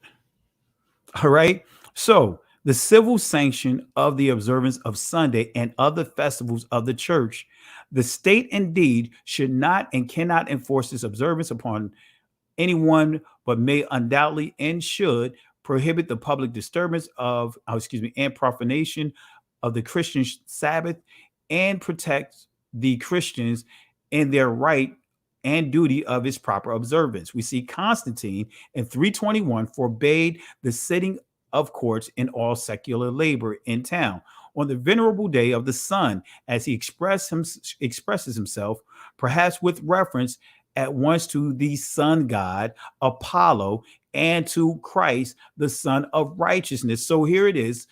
Constantine called himself finding a medium, a middle ground, right, for those non-believers of the Messiah. Anyway, politics. But we see that it was Constantine. It was Constantine, right? The church will pull up and say, hey, look, they assembled on the first day of the week. Absolutely. The temple was open 24/7, 365. You go in the temple any day of the week. But guess what? Corporate worship was on the Shabbat. The disciples honored the Shabbat. Paul honored the Shabbat and the feast days. That's what his trial was all about when you read the book of Acts. He wanted to prove that he was not teaching against the feast days and the Shabbat. He was not teaching against the law and the prophets. In other words, the first 5 books, which is many will refer to the law of Moses, which is actually, anyway, that's a whole nother discussion, and the prophets. In fact, he said he was using that to teach and confirm Christ. All right. So let's deal with Good Friday.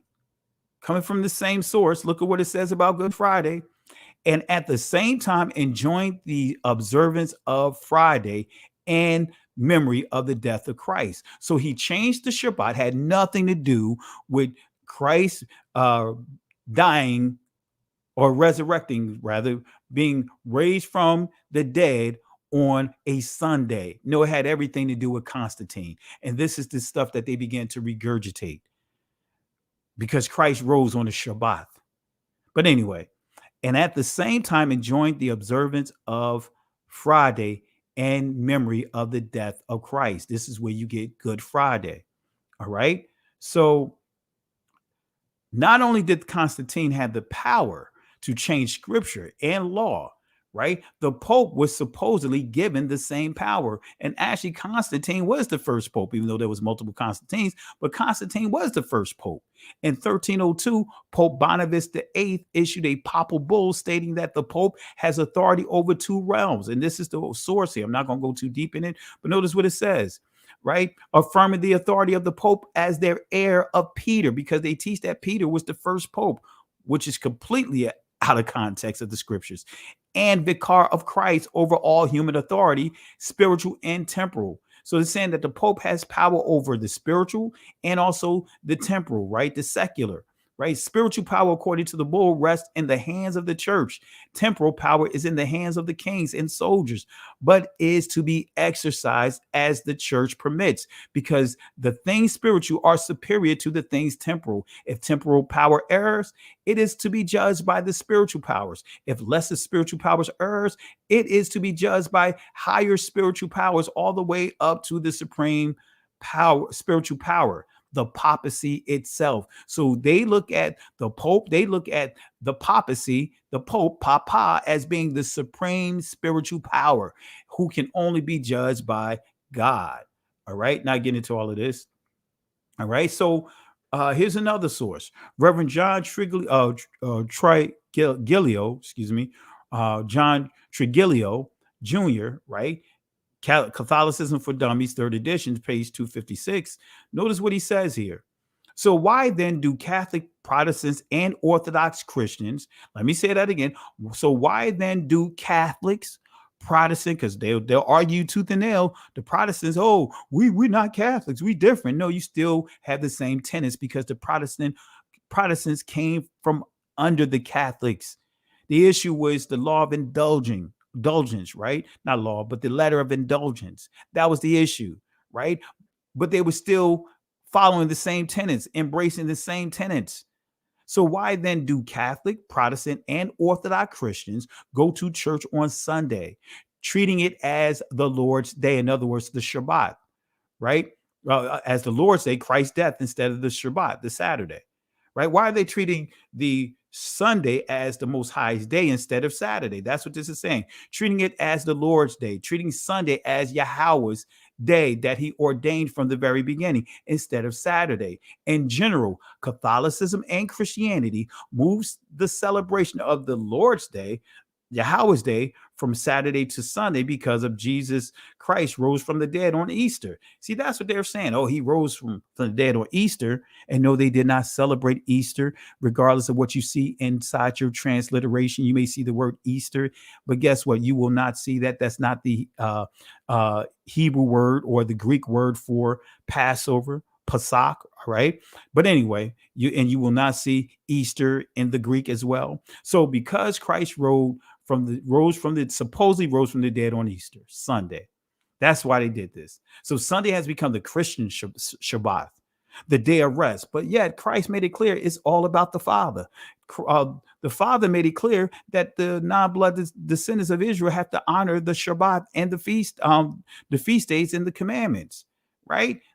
The 7-day Shabbat and the feast days. But yet they're going to say we're going to use something that they cannot prove, that Christ was he was resurrected on the Sunday, and we're going to honor that. Wait a minute. So you created an idol. You're breaking the commandments. You're breaking the law. You changing scripture. Sunday has become the Christian Sabbath, the day of rest, to honor the day of Christ rose from the dead. Jesus said in the gospel that the Sabbath was made for man, not man for this Sabbath, right? So this is all over the place. So let me give you clarity on this, right? But here's another source. Cardinal Gibbons, Faith of Our Fathers, 92nd edition, page 89. Notice what he says about the Shabbat, right? Now the scriptures alone do not contain all the truths which a Christian is bound to believe. Now this is where they start getting into the writings of their so-called church fathers. Nor do they explicitly enjoin all the duties which he is obliged to practice. Not to mention other examples is not every Christian obliged to sanctify Sunday and to abstain on that day from unnecessary servile work. Notice what this says. Is not the observance of this law among the most prominent of our sacred duties? But you may read the Bible. Notice what this says. You may read the Bible from Genesis to Revelation, and you will not find a single line authorizing the sanctification of Sunday. Come on, family. You can't make this up. Come on. Who want come test? Come on, family. Come on, family. This is what they're teaching. This is what they will fight tooth and nails. Come on, family. Come on, family. Come on, family. The scripture enforces the religious observance of Saturday, a day which we never sanctified. So it's saying that the scripture enforced the observance of the seventh-day Shabbat, but guess what? The church never sanctified it. The church don't honor it. The Catholics doesn't honor it. The Protestants doesn't honor it. The Orthodox church does not honor the Shabbath. Come on, family. Let's go to another source. Abram Herbert Lewis, right? Doctor of Divinity, the Sabbath question from the Roman Catholic standpoint, as stated by the Catholic Mirror, together with introduction and remarks. Page 33. The Christian Shabbat, the Christian Sabbath, the genuine offspring of the union of the Holy Spirit with the Catholic Church. His spouse, second, the claim of Protestantism to any part therein proved to be groundless. In other words, self-contradictory and suicidal. The first proposition needs little proof. In other words, it goes on to say the Catholic Church for over 1,000 years before the existence of a Protestant, right? So it's telling you the Protestant movement, the Reformation, all these different denominations you see, they did not exist. The Catholic Church outweigh that. Don't fall into that trap where they would say, oh, we practicing Eastern Orthodoxy. We're practicing what the Ethiopians. No, the Ethiopians honor the Shabbat. No, don't fall for that delusion. Because they'll try to say, oh, no, well, the Christianity existed back with the disciples. No, it didn't. The word didn't even exist during that time. You have Christianos, which is, Christos rather. You have Christos and you have Christianos, but you didn't have the word Christianity right back at that time. Right? That's the 10th century. You get into the 9th and 10th century. So for 1,000 years before the existence of a Protestant, by virtue of her divine mission, changed the day from Saturday to Sunday, we say by virtue of her divine mission, because he who called himself the Lord of the Sabbath. So we understand the Protestant movement was like the middle of the 15th, towards the latter of the 15th. I want to say like 1542. So if we go back 10 centuries, that still put us closer to the Council of Nicaea or 321, even though it's a couple of centuries off, but it still puts you in that window. All right. So again, we say by virtue of her divine mission, because he who called himself the Lord of the Sabbath. This is making it clear that it had nothing to do with the Most High. It had nothing to do with the disciples. This was all the non-blood descendants of Israel's doing. So did the Messiah refer to himself as the Lord of the Shabbat? Let me give you clarity. Did he change the Shabbat? No, he would have broke the law. Is the Messiah our Shabbat? Well, let's knock down a couple of these things, right? Come unto me, all ye that labor and are heavy laden, and I will give you rest. This is the passage that some will take and run with it. Hey, you know what? Christ is he's our rest. He's our Sabbath rest. Let's go ahead and shut this down, family.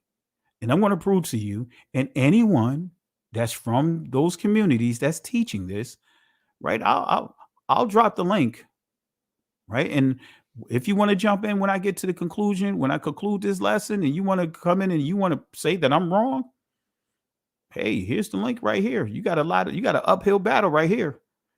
We're gonna deal strictly with the word, not all this other church father stuff. Because I could bring some receipts against that. The delusion with that. Hey, we're gonna focus on the people that created this delusion, and we're gonna use them as our sources to say these old sources by them, the very ones that didn't like our people, right? We're gonna use those sources to prove that, hey, look, they were honoring the first day of the week at the Shabbat. Come on, that is so deceptive. And I can poke holes in that. But anyway, let's go ahead and get back into it because we getting pressed for time, right? Come unto me, all ye that labor and are heavy laden, and I will give you rest. Now, family, I'm going to prove to you that this has nothing to do with the seventh day Shabbat. Family, it's so easy to debunk this. All you have to do is just do your due diligence. This is simple. Right? But when you want things to be a certain way, it's easy to embrace a delusion when you want that delusion so bad. Let's look at the Greek definition of the word rest in this particular passage. Right? And a pauo. Right? That's not the Shabbat. That's not Sabbath. That has nothing to do with the Sabbath. This is the word that you see here. And a pauo. Right? It says here to refresh, take ease, refresh, give, take rest, to keep quiet, of calm. Come on, family. Come on, family. It's just that simple. This is the Greek word that you would see in this text. If Christ is supposed to be our Sabbath, why don't we see the Sabbath there? If he's supposed to be our Sabbath rest, why don't we see it there? Come on. The Greek definition of the word Sabbath. Let's see what the Greek definition, let's see what the Greek word is for Shabbath, rather. Let's see what they say what the word is. Wait a minute, Sabbaton. That's plural, family. Sabbaton. Sabbaton. And it says of Hebrew origin. And it points you to the primitive root word Shabbath, right? Hebrew 7676, Shabbath. The Shabbath, an example, Shabbath, or day of weekly repose from secular avocations. By extension, a Sainite, an example, the interval between two Shabbats. So from Shabbat to Shabbat, that's a 1 week, right? Likewise, the plural in all above applications. Shabbat day, Shabbat week. So the Shabbat could be a day, it could be a week, it could be a month, it could be a year. See, there was more than one Shabbat in the week that the Messiah was crucified. He was lynched, right? You had the next day Shabbat coming, right? Because remember, he was crucified. A couple of hours. He gave up his spirit, so to speak, a couple of hours before the evening of that Thursday. And they had to take him down because they were rushing to take him down because of what? The Shabbat. The Shabbat was right there. But it wasn't the 7-day Shabbat. Right? That whole week was Shabbat, but that Friday was a Shabbat. Then you had the traditional Shabbat, that was that Saturday. Man, anyway, I'm not going to get into all that. So is the Messiah our Shabbat? Absolutely not, family. We just knocked that whole narrative down. We just gave it a 3-piece, right? Did the Messiah refer to himself as Lord or Adonaiah of the Shabbat? And I'm going to show you, yes, but not the context that many will take it. Let me show you here. Did the Messiah change the Shabbat? No. Mark chapter 2, verse 23 through 28. Notice what it says. And it came to pass that when he went through the cornfield on the Sabbath day, and his disciples, lamad, began as they went to pluck the ears of corn. And the Pharisees said unto him, behold, why do they on the Shabbat day that which is not lawful? So now they're looking at them getting them something to eat is work, because now they're picking some corn to eat. Notice what the Messiah, how he responded to them, is shut them down. They didn't have a response. And he, Yahweh Shai HaMashiach, transliterates to Jesus the Christ. Have ye never read what David did when he had need and was and hungered, and they that were with him? How he went into the house of Yahweh and the days of Abiathar, the high priest, and did eat the shewbread, which is not lawful to eat but for the priest, and also and gave also to them which were with him. So when you read, you go to 2 Samuel, I believe it's around the 19th chapter, I believe, or 1 Samuel rather, you'll read David is on the Shabbath, right? He went up in there, he went up in the temple, right, by himself. The soldiers were outside, basically, and he asked for something to eat. So the high priest made what I would call a situational exception to allow David to eat the shewbread. He didn't change the law. He made an exception for that moment. And that's what you have to understand, family. Making an exception doesn't mean that you're making a permanent change, right? And he said unto them, the Sabbath was made for man and not man for the Sabbath or Shabbath. Therefore, the Son of Man, Adonai, also of the Shabbat, transliterates to Lord. So let's break this down real quick. I'm just going to go to master in Greek. It means this. Kurios, it means to, it's a salutation. It says by implication, Mr. as a respectful title.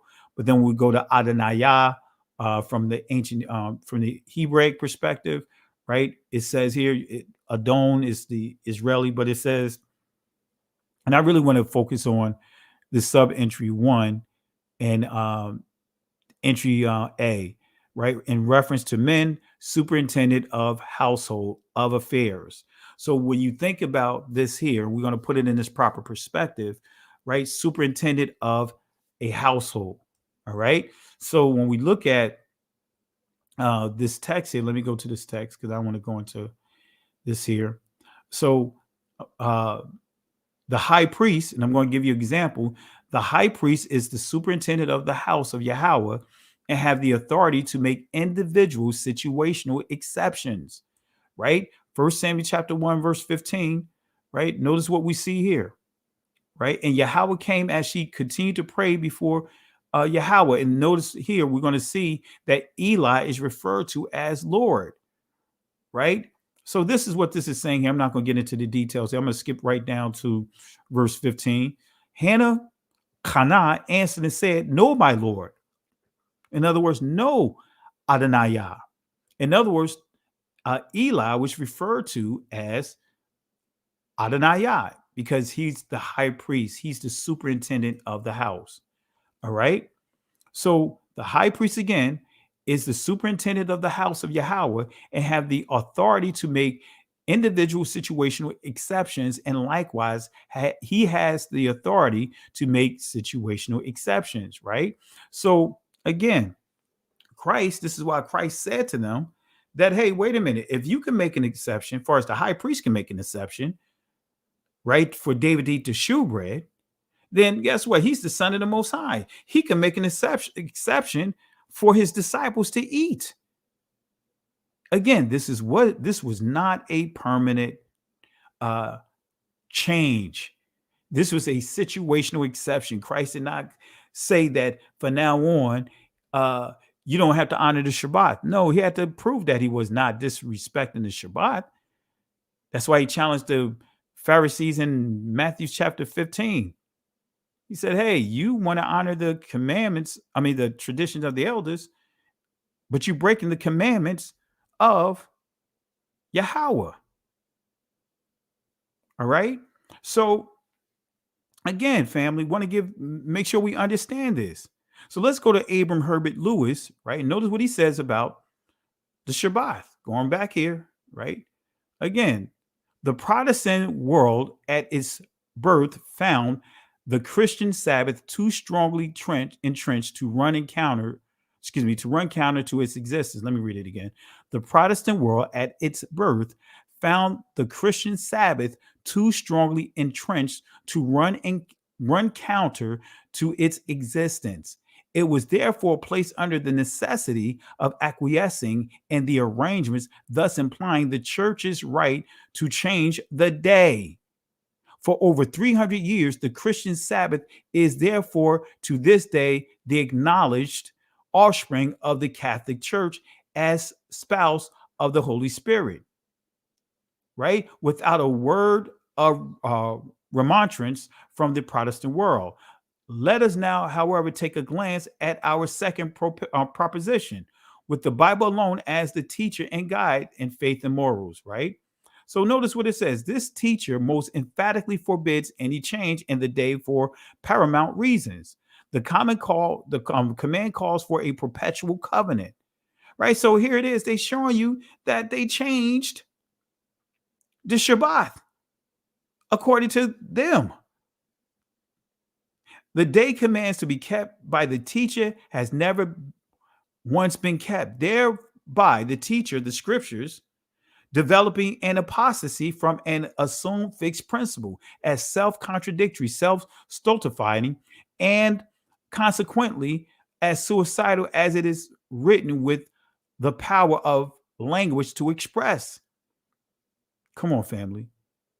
Their pretense for leaving the bosom of the Catholic Church was for apostasy from the truth as taught in the written word. They adopted the written word as their sole teacher. But, like I said, family, this right here is just proving what we just pointed out, right? Just proving what we pointed out. All right. Don't want to read all of this. My voice is getting a little dry. So I'm proving to you that they changed the Shabbat. And scripture makes it clear that the non-blood descendants of Israel is supposed to honor the Shabbat if they want to have a relationship with the Father. It's not just Christ. Christ always pointed everyone to the Father. But they'll separate the Father from the Son. When Christ says we are one, he said, me and the Father are one, akkad. But the church has separated Christ from the Father because the Father made it clear to honor the law, statutes, and commandments, to honor the Shabbat in Isaiah 56, that the non-blood descendants have to honor the Shabbat. But now what the church has done is place Christ above the Father. And now they're saying, because they deceptively teach that Christ was resurrected on the first day of the week, now they say we're going to use that as our Shabbat. Come on, family. That's why they place so much emphasis on Christ. Now, guess what? I believe in Yahweh Shai HaMashiach, Jesus the Christ, right? I don't denounce him. I want to make that clear. But guess what? Christ never exalted himself above the Father. That is biblical. Show me one word where Christ exalted himself above the Father, even in his prayer. When he taught his disciples to pray, he said, when you pray, do it in this manner. He said, in this order, Darak, our Father. Because he could have said, your Father. He said, you pray in this manner, our Father. See, have you ever thought about that? You only see the transliterated name of Christ in the scriptures, but you don't see the Father's name in what is called the New Testament? Because they placing all the point of emphasis on the Messiah and not the one that sent him. Even though Christ always pointed back to the Father. Come on, family. So is the Shabbat a sign? Come on, family. See, this right here will knock down that so-called first day of the week resurrection. This will knock that whole nonsense down. Is the Shabbat a sign? Guess what? The Shabbat is also a sign. Proof, right? Mark, proof and evidence of the covenant of the Most High made with Israel. When we go to Exodus chapter 31, verse 13 through 17, notice what it says here. It says, speak thou also unto the children of Israel, saying, verily, my Shabbats, plural, Shabbat, ye shall keep, Shabbat what, right, shall keep, right, Shamar, right, execute. Remember, Shamar also means execute. Wherever you see keep, put the word execute, because it actually resonates even more.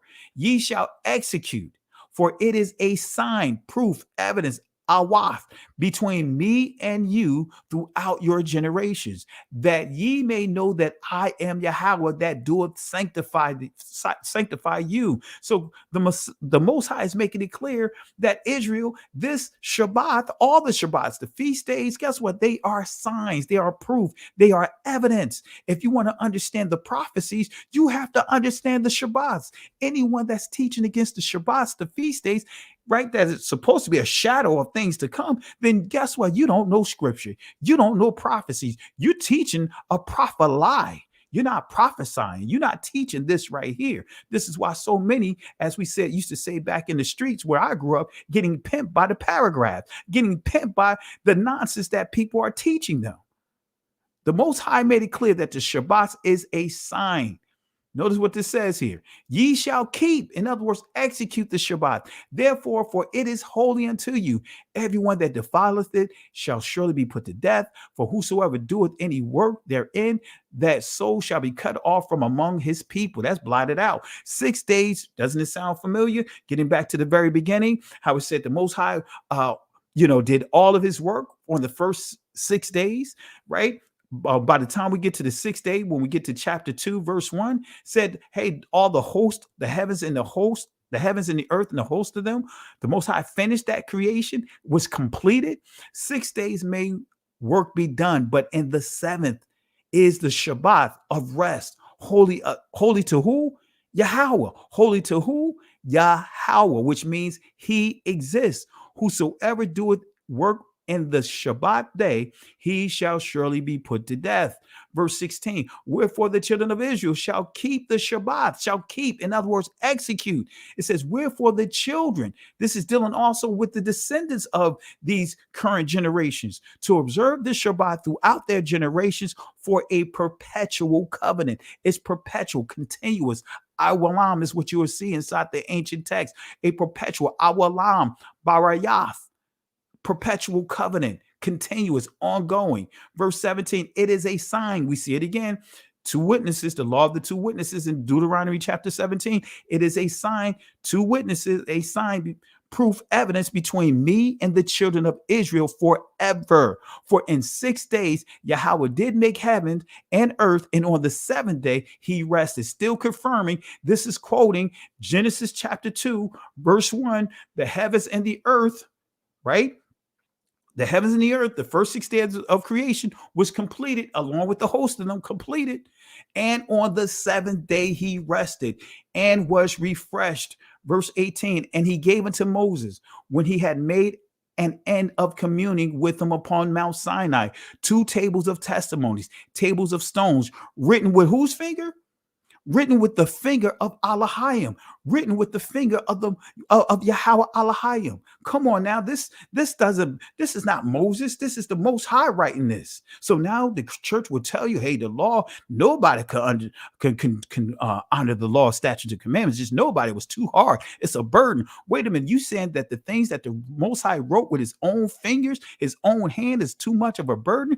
But it wasn't too much of a burden when you read Luke chapter 1 and you see Zacharias and his wife Elizabeth honoring the law, statutes, and commandments, said that they were blameless in their old age and got blessed with giving birth to John the Baptist. You will see if you really study the text, that's why Mary was highly favored, because she was blameless, because she honored the law, statutes, and commandments. No fault was found in her. Come on, family. Who want to talk? Come on, family. Come on, family. Christ is the living word, right? That's what we're taught, right? John chapter 1, that Christ is the word that became flesh to dwell among us, said nothing was created without the word. So now you're trying to tell us that the word, which is the commandments, is the word. The 10 commandments is the word. Now you telling me that the word was ineffective. You telling me that there's a problem with the word, which means you teaching a whole nother Christ. That's why they have the image of Caesar Borgia. Or if we want to get into Serapis, this is why you see that Caucasian Christ that looked like Zeus, that looked like Hercules, that looked like Thor. Right? All you have to do is put a patch over his eyes. All you have to do is put a helmet on his head with some wings. All you have to do is put a hammer inside his hand. He'll look just like those deities that's from their original belief systems. Come on, family. Come on, family. The Shabbat is a sign. one of the great signs that the Most High has given us is the resurrection of his son that was done on the seventh day, not the first day of the week. My Shabbats ye shall keep, for it is a sign. We dealt with signs, right? We see here awath or ath. It says a signal, evidence, mark, miracle, proof. So here's a key sign, another key sign, because I mentioned the resurrection, but notice this here. After 6 days, Yahweh Shai, in other words, Jesus the Christ, taketh Peter, James, John, his brother, and bringeth them up unto an high mountain apart. Watch this. You see here after 6 days, right? So on the seventh day, this is the Shabbath. Notice what Christ revealed to them. He was transfigured before them, right? Looking like Revelation chapter 1, Revelation chapter 2, right? Daniel chapter 7, right? Or was it chapter 9? I believe it's chapter 7. No, I think it's chapter 9. He was transfigured before them, and his face did shine as the sun, and his raiment was white as the light. And behold, there appeared unto them Moses and Elias talking with him. This was a sign on the Shabbat. I could give you other signs that was given on the Shabbat. So, after 6 days, and we confirmed this with Mark 9, chapter 9, verse 1 through 3. Notice what this says. And he said unto them, verily I say unto you, that there shall be some of them that stand here, which shall not taste of death till they have seen the kingdom. In other words, the authority of Yahweh come with power. And after 6 days, right? After 6 days, Yahweh Shai taketh with him Peter, James, and John. And this is still confirming what we just pointed out. And he was transfigured before them. And his raiment became shining, exceeding white as snow. So this is telling you that Titus in with the Songs of Solomon, chapter 5, verse 10, when we saw ruddy, right? We will see white and whatever, right? Which actually proper translation is telling us that Solomon had beautiful, very beautiful skin, right? Compliment. Ruddy, dark-skinned Hebrews. Remember, ruddy that's when you get into the English word brun rather, which you get the word brown, which means dark and dusky, means dark. All right, anyway, going geek mode here, right? So the glory, kabod, that's the Hebrew word. They saw glory, they saw kabod, they saw the reputation, they saw the character of Christ right before them, which is synonymous to the word reputation, sham, right? So I'm just fast forwarding here. So Paul gave a stern warning. Now we're about to wrap up here. Paul gave a stern warning about the Shabbats. Let me show you here. He gave a stern warning. Colossians chapter 2, verse 16 through 19. He gave a stern warning. Let no man judge you in meat or in drink or in respect of an holy day, right? Notice this, what he's saying here. When he says holy day, right? Now we're dealing with the 7-day Shabbat, right? Respect of an holy day or of the new moon or of the Sabbath days, right? We're dealing with the feast days, right? We're dealing with the, this is the things that he's highlighting here, which are a shadow of things to come, but the body is of Hamashiach. You see Christ. So Paul is giving a warning about people judging them about honoring the holy days, honoring the new moon, honoring the Shabbats, because you see new moon or of the Shabbats, which are a shadow of things to come. Wait a minute. Paul is not telling them not to honor it.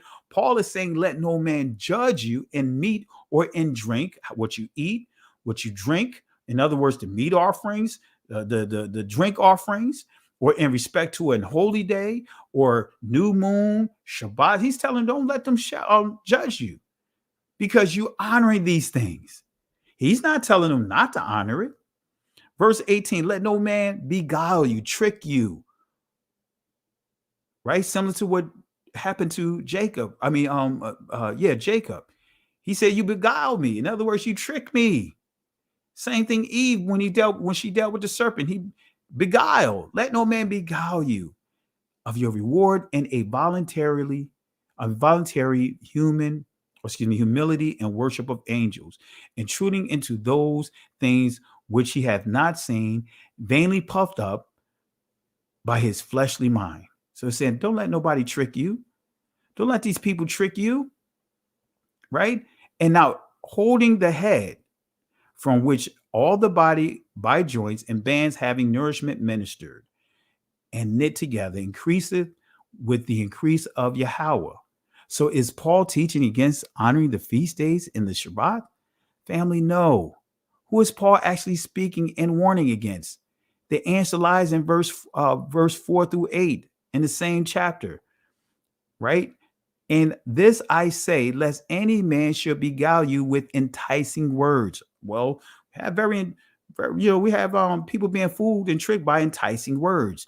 People that are very articulate. They have this very good with how they give their presentations. They have great oratory skills, right? So they're able to really articulate this word. You know how many of us get pumped up, man. Some of us go crazy when we hear preachers teach the word like this, when they get in that voice like this.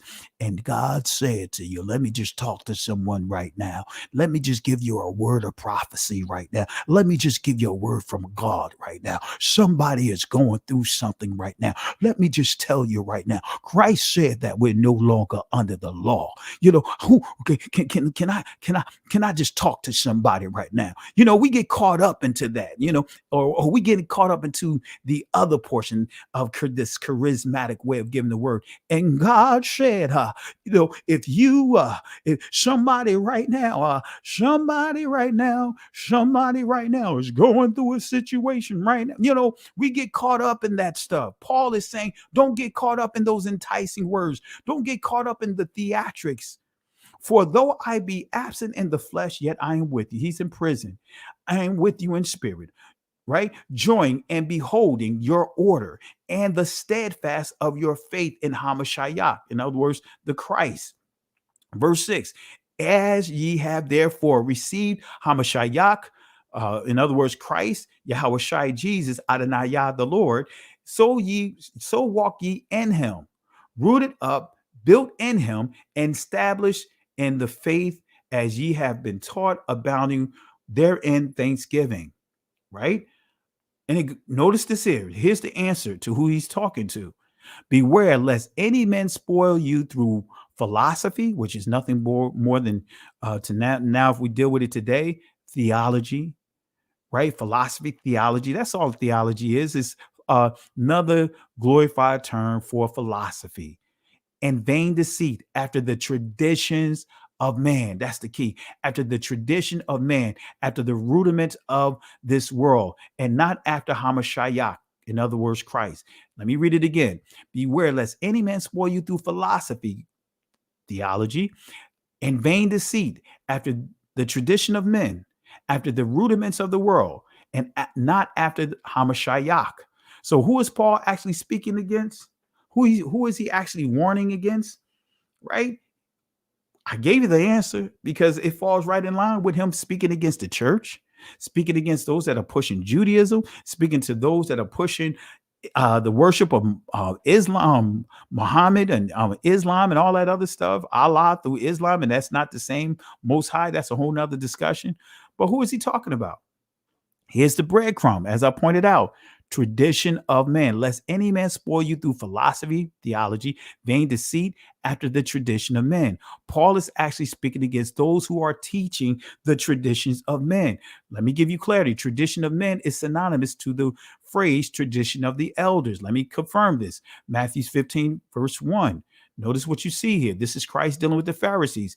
Then came Yahushua, scribes and Pharisees, the lawyers and Pharisees, which were of Jerusalem, saying, why do the disciples, Lama, transgress the traditions of the elders, Zaquan, for they wash not their hands when they eat bread. Right. So now they're confronting Christ about the disciples not washing their hands before they eat. But notice what Christ says. But Yahushua answered and said unto them, why do ye also transgress the commandments of Yahweh by your traditions? So now we see the phrase tradition of the elders, but Christ took it back to the commandments of the Most High. He didn't say my commandments. He said the commandments of Yahweh by your traditions, right? So we could confirm this, the law of washing hands, when we go here, as we look at Exodus chapter 30, this is, I'm not going to go into reading all of this, but you see here, Exodus chapter 30, verse 18 through 21, this is given to the priest. This law right here is given to the priest, right, of washing their hands before they perform any duties in the temple. That's why it says here in verse 19, for Aaron and his sons shall wash rakatazah or rakats, right, or rakatazah, their hands and their feet thereat, right? So this is dealing with the priest, right?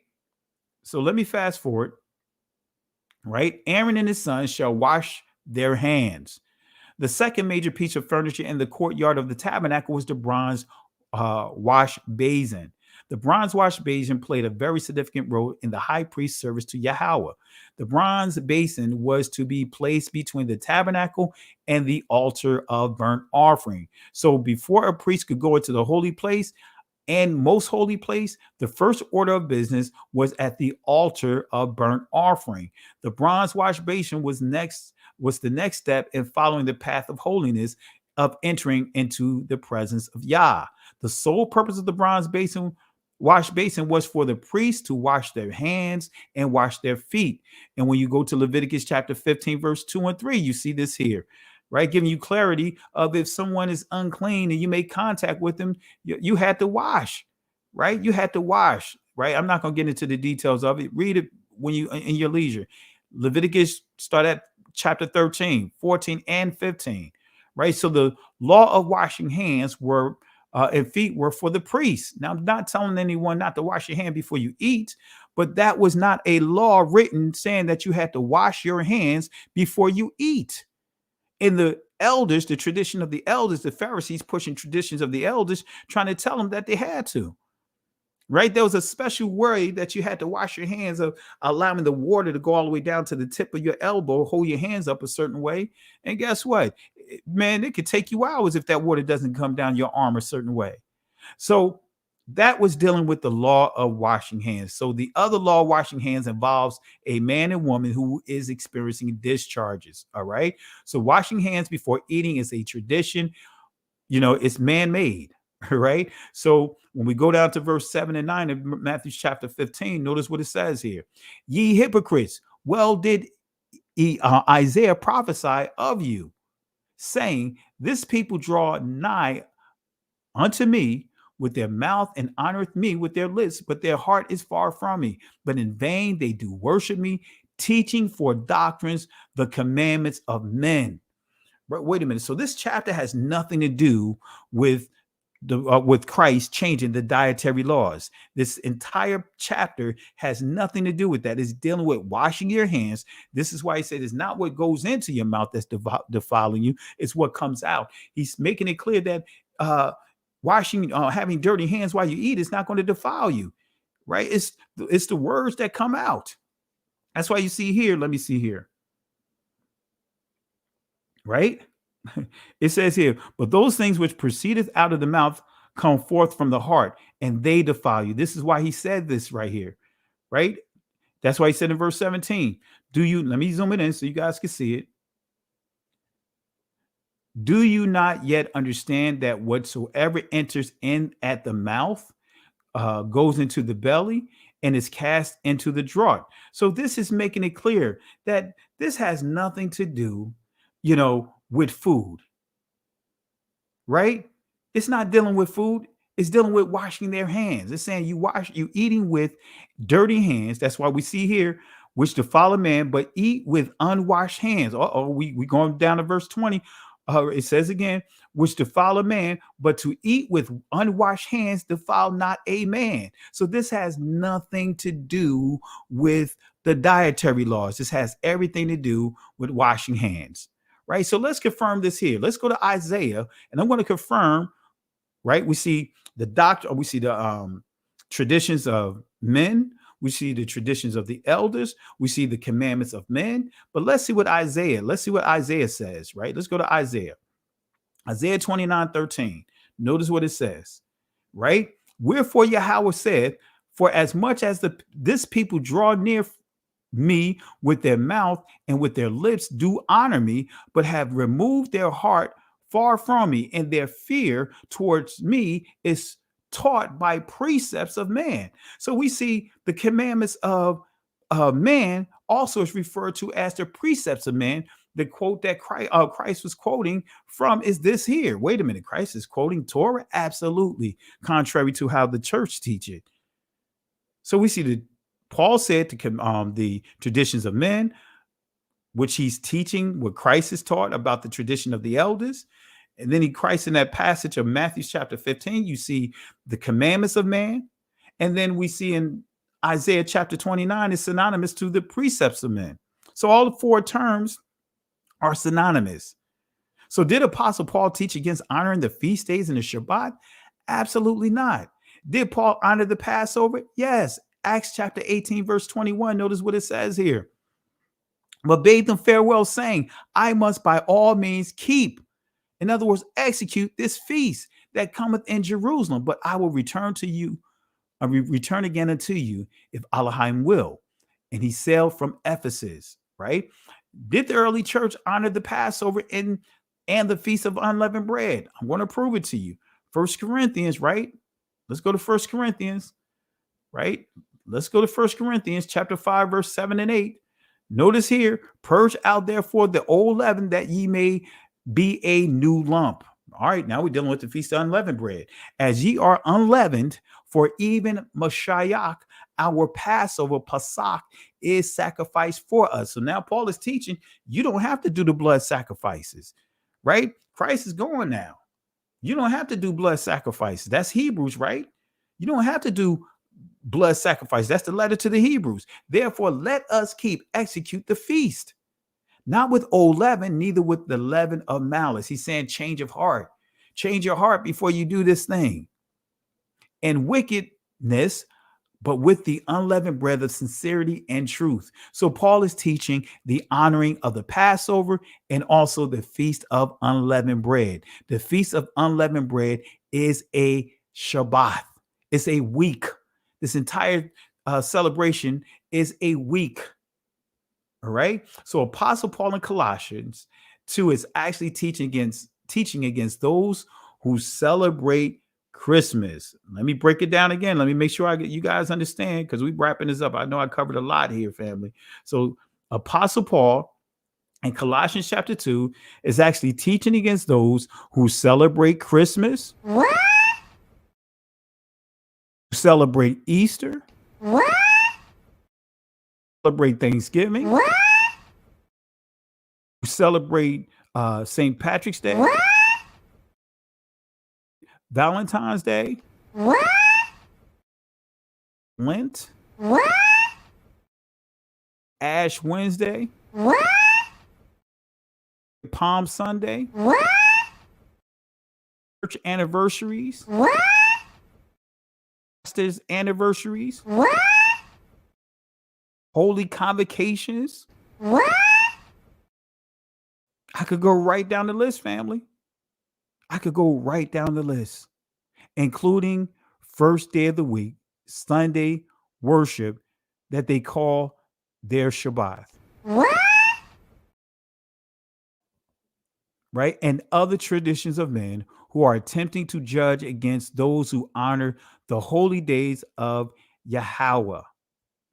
So Colossians again, 2, 4 through 8. Again, I'm not going to read the whole thing, but this is what we refer to. Traditions of men. Vain deceit after the tradition of men. Lest any man spoil you through philosophy and vain deceit after the traditions of men. All right. So is Christmas, Easter, Thanksgiving, pastor anniversary, church anniversary, Lent, Ash Wednesday, Palm Sunday, and etc. Are these traditions of men? Absolutely. Is the Passover, the feast of unleavened bread, blowing of the trumpets, Day of Atonement, Feast of Tabernacles, Feast of Dedication, and honoring the 7-day Shabbat. Are these traditions of men? No. Why? Because we see this in Leviticus chapter 23, verse 37, right? But you could go to the beginning of this and you'll see this as well, right? There is a holy convocation, and it has nothing to do with Kojic. There is a holy convocation that has nothing to do with the National Baptist Convention. There is a holy convocation that the Most High has, and that's honoring his feast days. right? Holy, Quadash, convocation, Makwara. These are the feasts of Yahweh. That's the key. These are the feasts of Yahweh. It didn't say the feast of men. It didn't say the traditions of men. It didn't say the traditions of the elders. These are the feasts of Yahweh, which ye shall proclaim to be holy convocations, or holy crying out, Makwara. Come on, family. You can't make it any plainer than this. All right. And I'm going to stop right here because we're going to continue on this. I may do it tomorrow, depending on how I'm feeling. Or we may continue on Monday. But we are going to go live Saturday night. Right. So there you have it, family. There you have it. We broke it down, like KRS-One would say, to the very last compound. Right. We broke this thing down.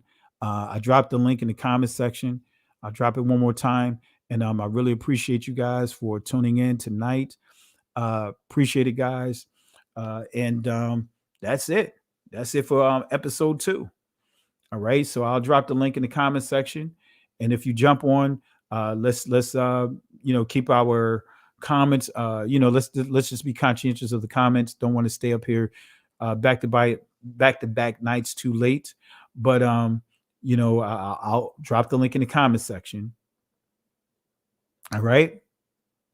So let's see here. I hope this blesses you guys.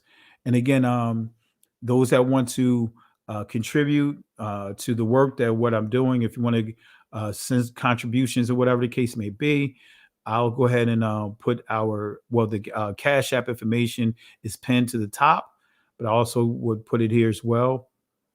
All right. For anyone that want to contribute to the work. All right. But with that being said, I'm going to give it another couple of minutes. If I don't see anyone, then I'm going to assume that everyone is good. No one has any comments. And I hope this blesses you. All right. Let me see here. All right. Got my brother here tonight again. Let me go ahead and bring him on. All right. Mr. Pilot, how are you? Shalom.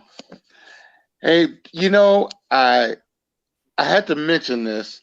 When I was younger coming up, my grandmother always took me to church on Sundays. And it never really felt right to me. And I remember, because I grew up in Baltimore, and I remember on Sundays, it would be real quiet. Nothing would be going on. And that was the church day. And then I remember maybe it was around 1969, they came up with the blue laws. We had the blue laws, but they lifted them so you could work on Sunday.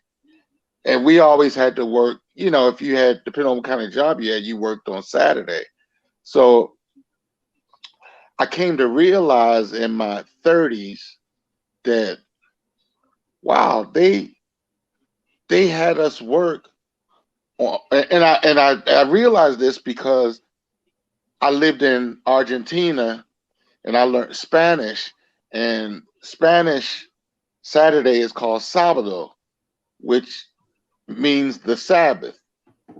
And in English, they have Saturday kind of translating to Saturn, right?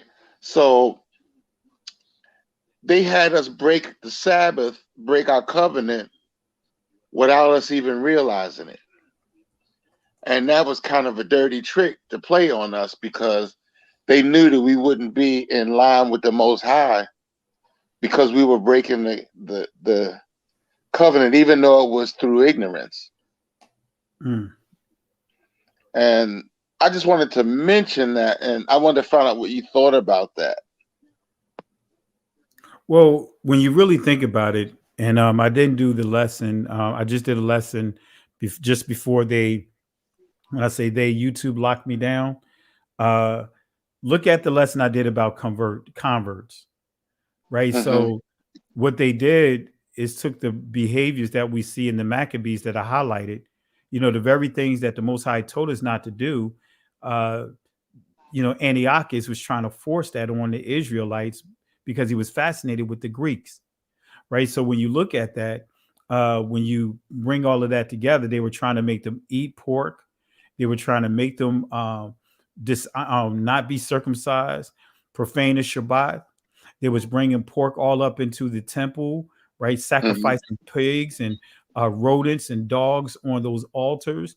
They were creating what you would call altars. They were building altars all through Jerusalem, making and on those altars they were performing all kinds of how can I put it, temple prostitution, so to speak. They were doing all kinds of things during that time. And so we still see those same behaviors when you look at the conversion process with the Catholics, right? When you start dealing with the Portuguese, as far as the Inquisition, their conversos, right? Those were the ones, melanated people, right? Israelites. They had to eat pork. They had to wear the Christian regalia, the robes and everything. They had to prove that they would not touch anything that was even resembling their original heritage. So we see those same behaviors that we saw with the Greeks. We see those same behaviors, as we pointed out, with the Babylonians, because remember, the Babylonians took the best, what they thought was the best, brought them in, educated them, had them go through their system. So here it is, Daniel and his friends and all of them. 3 years later, they're about to graduate, right? You see 3, right? That's graduation, 3 years. And we could also go into when we start dealing with Freemasonry, when we start understanding the master degree, right? Anyway, so we see that they went through this process of indoctrination, right? And we see how Nebuchadnezzar, he changed the names of the Israelites, right? To reflect, instead of pointing to the Most High, it was pointing to their deities. Right? We see that he played music. Say, hey, when the music play, y'all gonna sing this song, and y'all gonna worship the image that I presented before you. If not, you're gonna be what? Cast into the fire. So look at what happened to many of our ancestors during the Spanish Inquisition, during the Portuguese Inquisition. We had to go through all kinds of brutalities because many chose not to, but even those that chose to still had to go through a level of embarrassment and humiliation and torture. Right.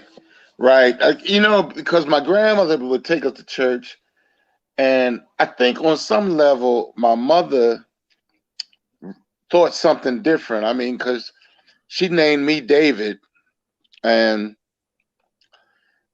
I was circumcised when I was young, and she never explained to me the things that she did, my mother, and may she rest in peace. But I kind of think she knew and just never really tried to, force something onto me. Because I walked away from the church because I felt something was demonic about it. And I could never go back into the church. I tried to when I had my heart attack, because people say, man, you need to go to church. And I tried to, but I couldn't do it. I had to walk away again. It just didn't feel right. Well, and again, for me, and people that know me, when we made that transition, right, we were still having service on first day of the week. But what really broke me was reading the Maccabees again. See, in school, we had to study the Maccabees. We studied from the Apocrypha. It wasn't necessarily reading it, because, in seminary, you're not actually going through line by line of each chapter studying it. You're just getting, enough to be dangerous, so to speak, of it. But when I went back and I studied the Maccabees, I said, let me go back over the Apocrypha and just read it. And when I read the Maccabees, it hit me, right? And when I saw how they were fighting and they were adamant about honoring the Shabbat, and then I began to, kind of like go backwards, right? Start at Maccabee and kind of reverse it and go back to other scriptures that lines right up with it until I got all the way back to the beginning. And I couldn't deny it. Right. And I sat there And when I saw that, in 1 second, I'll let you finish, right? Well, I'm sorry. When I saw Christ honoring the Feast of Dedication, for example, right? I'm like, wait a minute. The Feast of Dedication, wait a minute. If I could do pastor anniversary, even though we was doing church anniversary, not pastor anniversary, but if we could do church anniversary, we can honor the Feast of Dedication. When you understand what it is. And when I start really making sense of it from there, you know, for 2 years, we did dual services on Shabbath and first day of the week. And it hit us pretty hard because we couldn't really do some of our other functions because both days were tied up. So, but the lesson in it is when we did the Feast of Dedications the second time, the entire assembly wanted to vote, and we did a vote at the Feast of Dedication. They asked me, Pastor, can we vote? Can we just do a vote on what day we're going to honor? And if they would have chose the Sunday service, guess what? We still would have been having those dual services because I wasn't going to give up on the Shabbat. But the key is unanimously, they all voted for honoring the Shabbat. Wow. It's kind of, it's like a sign, really, because that you just hit it right on the nail, right? Exodus 31 tells us the Shabbat is a sign. Yeah. You know, because what made me switch over to understand more that I was a Hebrew was I became a moderator on Lisa Cabrera's YouTube channel. And I started going up there, and she would have on Saturdays, would always have Brother L, a sermon by Brother L. And they were fiery. And I was like, man, this is very interesting. And it started drawing me in. And then when I was already drawn in about 2 years ago. But then when I was listening to how righteous that she was, because, you know, at that time they were having all this war between men, gender war between men and women. And when I found this woman that was upright, and then all the women that were on her channel had that same energy, I said, something's right about this. And then when the Kyrie Irving thing happened, and I saw all of these, like thousands of brothers standing up for Kyrie, it shook me and made me download that movie and buy the book. It really shook me kind of to my core and made me really want to study even more. And that's when I fell upon your channel. And I've been here ever since, you know, and you know, enjoying your word and studying with you, you know. And I just have to let you know that because it's actually a powerful thing, because I walked away from religion. Not that I'm saying that this is religion. I know exactly what you mean. I just walked away with. I guess what? It sounds like an oxymoron, but we pulled our ministry out of religion. We don't do religion, right? Yeah. We learned, you know, that you don't need to have Christianity to have Christ. Right. You don't need none of that. Just because you leave in Christianity doesn't mean that you leave in Christ. Right. Right. You know, so those are some key things that we had to really learn. But real quick, I'm gonna bring this person in. I think it's Don. Well, I'm done. I don't want to take up your time. I'm finished. Okay. I appreciate you letting me share that with you. All right. Who you want to throw in the garbage can before I let you go?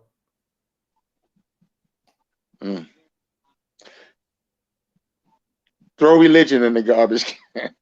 All right, there you go. Hey, love you, my brother. Appreciate you. Appreciate you. All right, take care. And I'm gonna bring Don on. All right, but appreciate you. Okay, thank you. Bye. Shalom.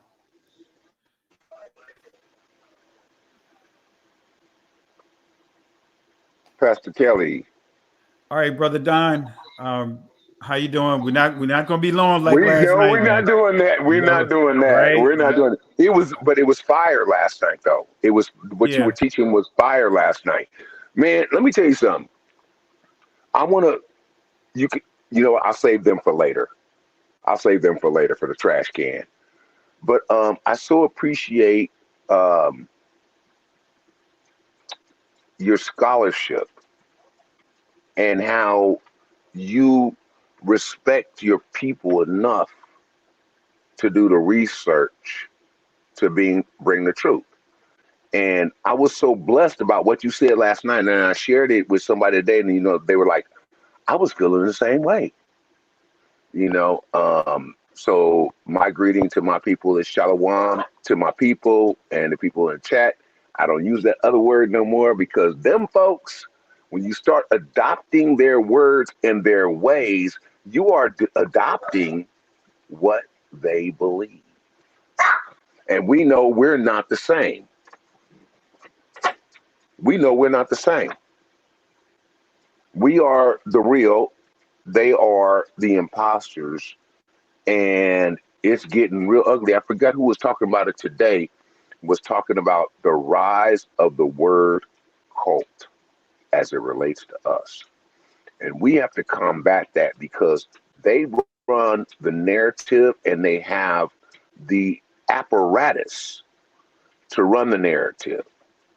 What we got is we got us in terms of the new black media. We got us. And what I'm really, really appreciating as we're coming down in these times, the wheat is getting separated from the chaff in terms of who's speaking truth and who's full of hot air. Now, the fundamentals, we got to agree on those. The other stuff, that's behind closed doors conversations with the family. And we don't need to be bickering about that and dividing because that's their tactic. It has been their tactic since the beginning of them, since they began. How do we bust this up so we can take control? And guess what? They are running everything. But lo and behold, them clouds is going to burst open. And them dry bones, when those up under the altar come with the one who sits on the white horse, and them dry bones rise up to be that army to destroy the nations. But I so appreciate you, Pastor. I had to get into the teaching tonight because, and I appreciate the time you come on too. Very smart. Because I get to listen to some truth when other folks don't went to sleep. So I thank you, Pastor. I love you. You'll see me on the app. They froze it up. They froze my app up. I was, trying to do something. They froze it up. So I'm gonna try to go back in and do it again. But Okay. I want to throw them in the trash can. That's why we're throwing the trash can. All right, here we Cash go. app. in the trash can. All right, they get the trash can. Well, I really appreciate you, my brother. I'll be on this Saturday night, and we'll have more time to play with. And but definitely appreciate your input. And again, just what you pointed out, Christ gave us warning to some of the things that we see right now. And as you pointed out, we could still come together, especially when you have the heart to build. All the other things that we have disagreements on, that'll be taken care of if we just have a heart to build. We can overcome those things like Nehemiah did. So appreciate you, Brother Don. Real quick, LS got you here. I'm bringing you on. Let's appreciate you. Give you a few minutes to express yourself. Any thoughts or comments you want to share based upon what we covered tonight? No, actually not. Actually not, Pastor Kelly. I mean, it was a great lesson, but I have a question, and I mean, I've asked several people, and I mean, I just want to answer, so I'm searching for an answer. you know what goosebumps are, right? Goosebumps. From You know what they are. from a perspective of, I'm familiar with Goosebumps. I'm trying to, what context though? Where you going at with it? What Are you referring to like if discern something evil, you get goosebumps? I'm just trying to get clarity of where and where you and going with and, it. that, and that's it, Pastor. Okay, here it goes. I get them, and it could be what you just said about discerning good from bad. I mean, I get them, and like last night when I was driving between sites and we were talking, I was getting them then. I mean, I can't call it. Understand? I can't like make it happen, but there are times in my life the strongest. Last night I mentioned to you that um, Lord blessed me with a grandmother that read the entire word with me, and the night she passed, I had to ask the Lord to allow me to sleep. They were so strong. That was the strongest I've ever felt. Um, and I felt them before that. I mean, I can't. What are they? What is that? Well, when you start getting into discernment, especially when you have uh, the spirit of the Most High, but even then, the Most High, even if let's just say if you may not be in that right place, but you have discernment. You know what I mean?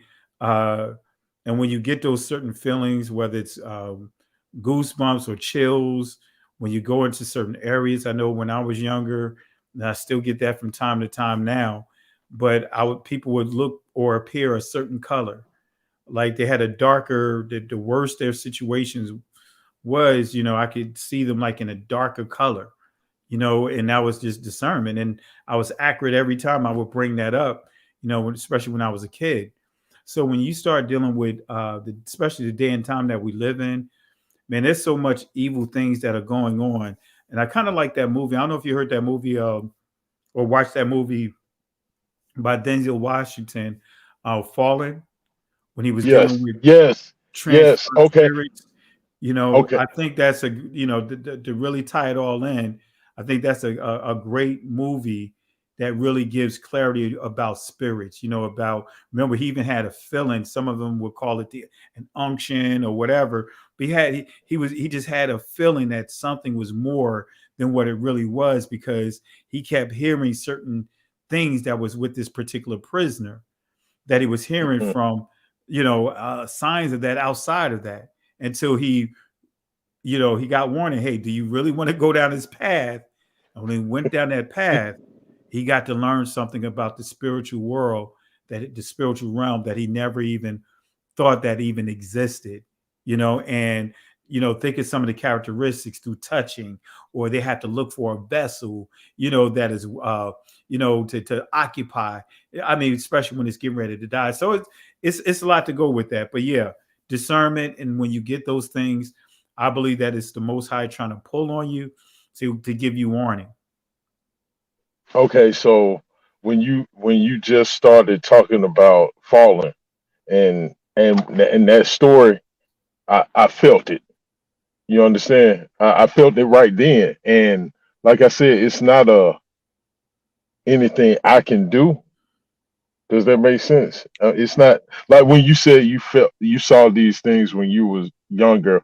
Was it anything that you did Now, when I to was like make younger, it happen? no, it was just discernment. That was just a gift that the Most High had given me. But the key that I learned now, especially back then, as I would talk to my grandmother about it, she told me to pray. Anytime I saw that, she taught me how to pray, and I would see certain things and I would just pray. I would pray, I just get into prayer, and that prayer could be different depending on what I see.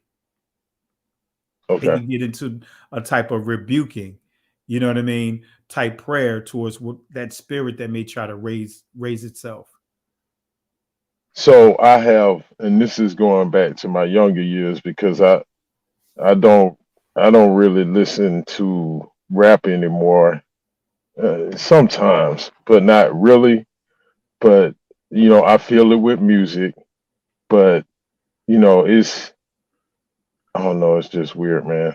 So, but following your suggestion, I should pray You whenever have I to feel pray. this. Is it should I look at it as I'm always he's pulling me out of a bad situation? I mean, this is very Well, hard to explain. sometimes, no, I understand what you're saying. I understand where you're going at with it.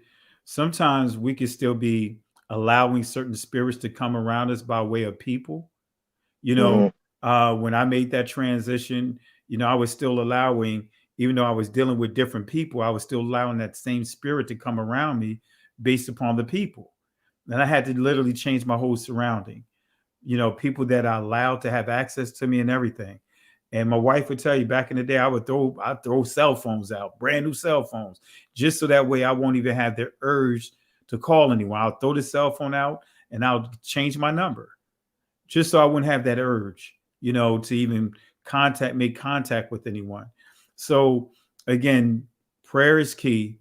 Fasting, because Christ said in Matthew chapter 17, when you get down to like verse 20, right? He said, prayer, these things, when you're dealing with certain spirits, these things come by, you have to deal with them by way of prayer and fasting, so fasting is key as well. But you have to start off with prayer, and just ask the Most High to give you the wisdom, and whatever you want me to learn from this, whatever you want me to see out of this.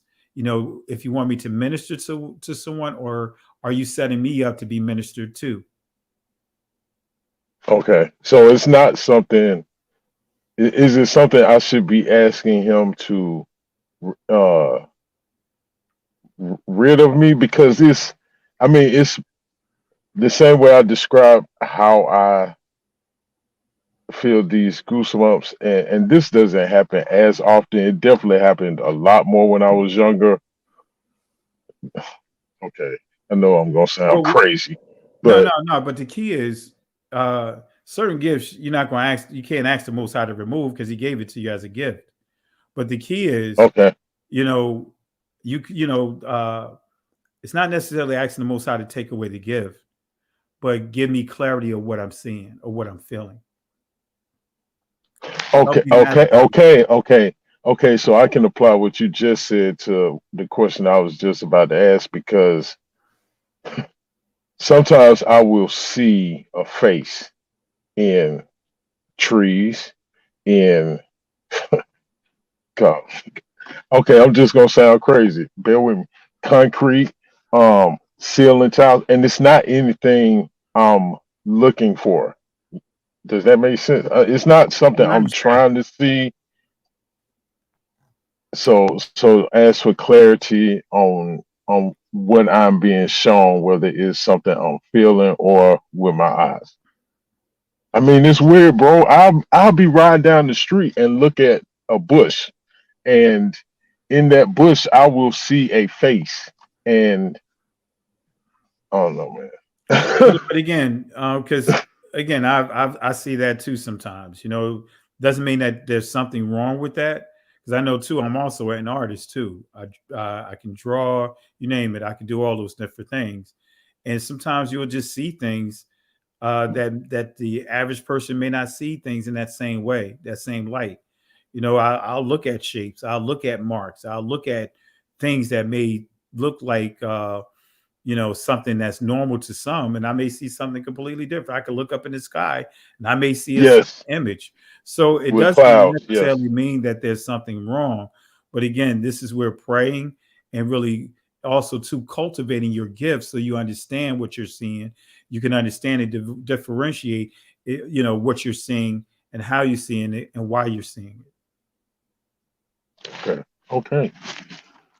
Hey, Pastor Killer, I appreciate it. I'm No gonna have to hit problem. that cash app up, because I needed that, because it's not unnerving, but just wanted to know why. I mean, that's it, and you have helped me, and I thank the Lord for it. I thank Him for it. Absolutely. Appreciate it, bro. I'll be Let me throw somebody in the trash can. Yeah, do Yes, I that. was going to ask you. Who do you want to throw in the trash can? Satan. Absolutely. Satan. He get in the trash can. The same one you're gonna be in for eternity. Absolutely. Absolutely.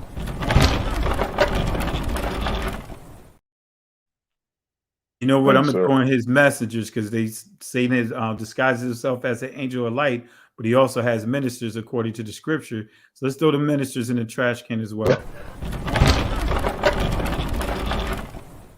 Get in there, Jesse Duplantis, Osteen, Absolutely. TD Fakes, Creflo Dollar, Jamal Brown. I'm not gonna run down the list. They know who they are. Hey, I Absolutely. appreciate it, Pastor Kelly. You have a great night. Same to God you, my bless the brother. chat. All right. Appreciate you, my brother. Have a good one. Okay.